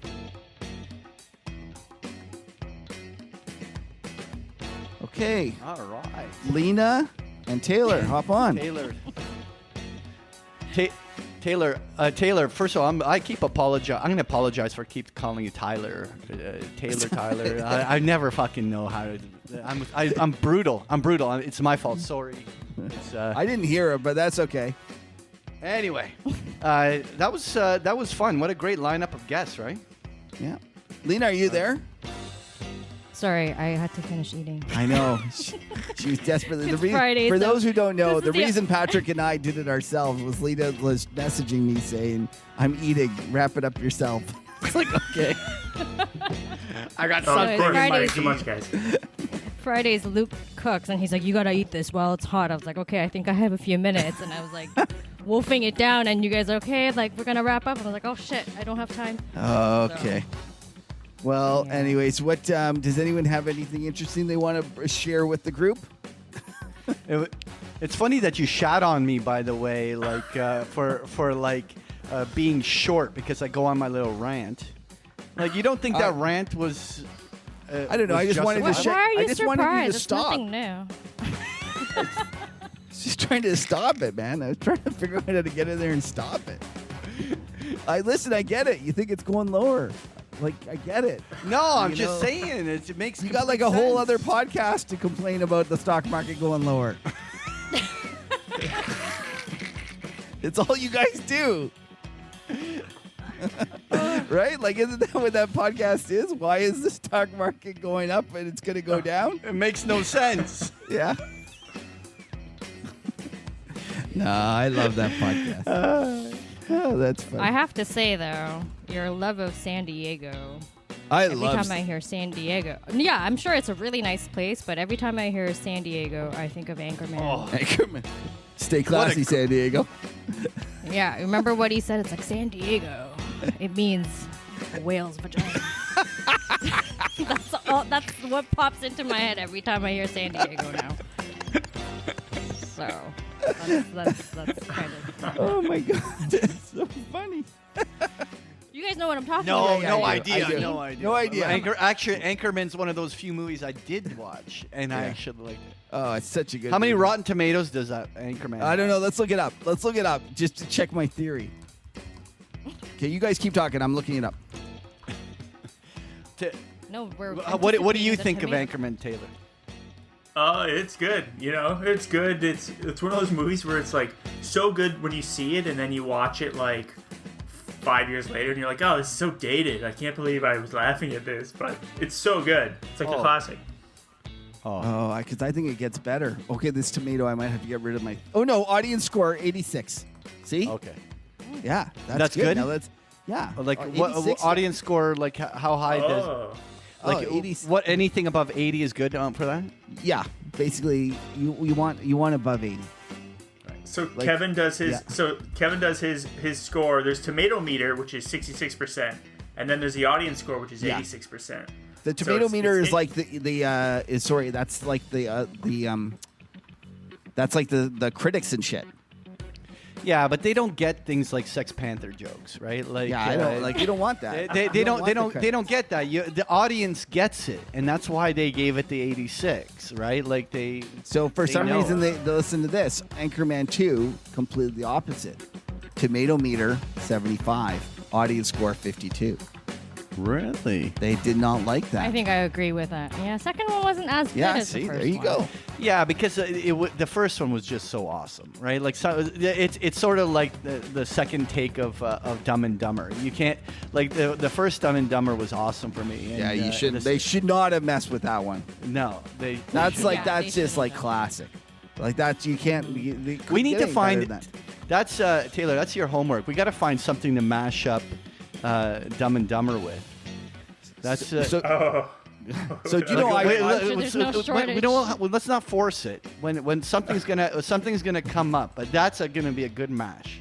So I saw a Dumb and Dumber documentary, basically the making of Dumb and Dumber, and it was one of those. First one or the second one? The first one. And they could not get that thing made. People would read the script and say, this is the stupidest thing I've ever seen. And it was just like, it was a really interesting story about them making that thing. And it did good in the box office, didn't it? I don't know. I don't know if it did good or well, but it might not have done so good. I can't remember. What I love I thought you'd have a conclusion for us about this. Well, I don't know, but it's a terrible story. It is. I had no way to end it. Well, thanks for sharing, Kevin. Thanks for sharing. No, I'll share you one thing. So one of the things, do you remember the scene when they put hot sauce on the guy's burger? Yes. Okay, and then it ends up being that they've done it on their own burger or whatever, and he's fine, and they're always like, "How's your burger?" and they're laughing. So on our trading desk, whenever we would stuff some client or something or some other dealer, we'd always say, "How's your burger?" like as a joke, and it ends up being like we were the ones getting stuffed or whatever. That was always like our catchphrase. "How's your burger?" Oh, that's awesome. There you go. That's good. So that's what we always kind of say, "How's your burger?" So that's what that means. Anyway, so what did anyone watch? Lena, did you watch the shows, or am I not supposed to ask you? Oh, I watched. I didn't watch any of the stuff that you recommended. You basically just ignore me. I didn't want to cry. No, I tried to. just can't bring myself to watch sappy movies. You don't want to watch sappy movies. You basically decided all my recommendations are sappy, and you're like, that guy's sappy. No, I'm not listening to you. No, I just look at the cover. I'm like, I don't know. Am I in the mood for this, or will I watch Trial by Media on Netflix? That's what you watched? Docuseries. Yeah. Trial by Media. And it was yeah, it's interesting. I don't even know how to get into. I watched all 8 episodes of it, and I couldn't tell you, but it was interesting. It's about like crime drama sort of, but yeah, Trial by Media. So actually, I have something to ask the millennials. So Patrick, you just ignore this part. Oh yeah. So Lena and Taylor. I'm just gonna tune out. So my son's got me watching Rick and Morty. At first, I thought it was the stupidest show I've ever seen. I watched it, by the way. At first, I thought it was the stupidest show, and it is growing on me, and I've been laughing so hard these last last few times. Yeah. Are you guys into it? Do you guys watch that? 100%. That's the thing I was going to share this week. I was like, you know what? What have I been watching? I'm like, it's Rick and Morty. The new season's out, and it's really good. I think the best episode of Rick and Morty is like season 2, episode 2, but it is. You can just jump in on season 2, episode 2, and just watch that as a standalone thing, and it will like blow your mind because it's a very crazy show. Anything can happen in that show. It's nuts. Season 2, episode 2. That's what I have to go watch. My son, my son is so into that. Like, so I'm always looking over his shoulder. So I haven't watched full episodes, but I've laughed pretty hard when I'm looking over his shoulder. It's definitely a good show. If I ever make time, I probably would watch some of that. Lena, do you watch it? Do you know what it is? I know what it is. But to be honest, I haven't really watched it. I would usually say it's more of a out. guy thing, but then Lena, you're more guy-like than either Patrick or I. So I actually like. So you're probably gonna like it. For family. Yeah, probably. But I like F is for Family. Have you ever seen Which that? one? F is for Family. F is for Family? No, I've never heard of it. Yeah, the main character. It's all another animated show, and the main character is done by Bill Burr. Oh yeah, So- you love that Bill So Burr it's a guy. little crass, but hilarious. Oh, I gotta watch that. That's funny. Oh, I think it's hilarious because he's so bitter. Oh yeah, yeah. Oh, you watch that too, Taylor? Oh yeah, I've seen it because I'm a huge Bill Burr fan and like his Monday morning podcast back in the day, and anyway, yeah, it's good. It's really good. Bill Burr. Now he's the guy. Let me just look him up. I'm trying to figure it out. Oh yeah. You can't forget him. He is. He says shit. Like he's not scared. He's not scared to say stuff. Yeah. Oh no, he don't give a shit. Yeah. Like he says stuff. What's funny is he says stuff and then he starts to make himself laugh. That's what makes me laugh. He says something that's so outrageous, so terrible, and he's like he can't even get it all out before he starts laughing. Have you ever seen that? No. Yeah. He does it like every show. I didn't know he's in. He's like one of those people. If he came to Toronto, I'd go see him. He was in Breaking Bad. What character was he in Breaking Bad? He played like a really small role. Like he was like I don't even know what season, but you gotta look this up. Can't Breaking remember Bad. exactly. He does like some like random like dirty work for like Walt's side. Oh The yeah. whole thing. That's not as good. I was hoping he did something funny. Oh, you know what? He played like some like inspector when they were trying to kick that guy out of that car wash. Oh, okay. The owner. Yeah, he played a very small yeah. role. Yeah. Now I just see he was on Joe Rogan. We should probably talk about that. So Patrick, how long till we're gonna go to Spotify exclusively?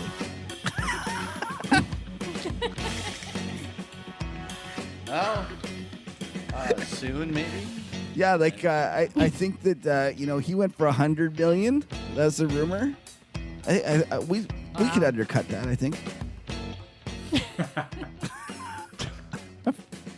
I'd be willing to do it a little less. I don't want to be known as the guy like driving the price down or anything, but I think I'd do it for a little less. Anyways, I'm gonna go eat. Why don't we call it a night, guys? It was a good show. It was a great show. Yeah, great job, listen, Taylor. That was honestly the best WTF. I think you're gonna have trouble beating that one. That's gonna stand the test of time. That will be the one I measure everything else by. There you go. Yeah, great. That'll be the one. It'll be Great very thing. difficult to beat that because I honestly I saw that and I laughed so hard. Anyways, thanks everyone. Have a great week. Great job, Lena. Great job, Kev. And it was a good show. And let's do this again next week. Thanks, Dad. All right, thanks everyone. Cheers. Have a good weekend. Yeah. Okay.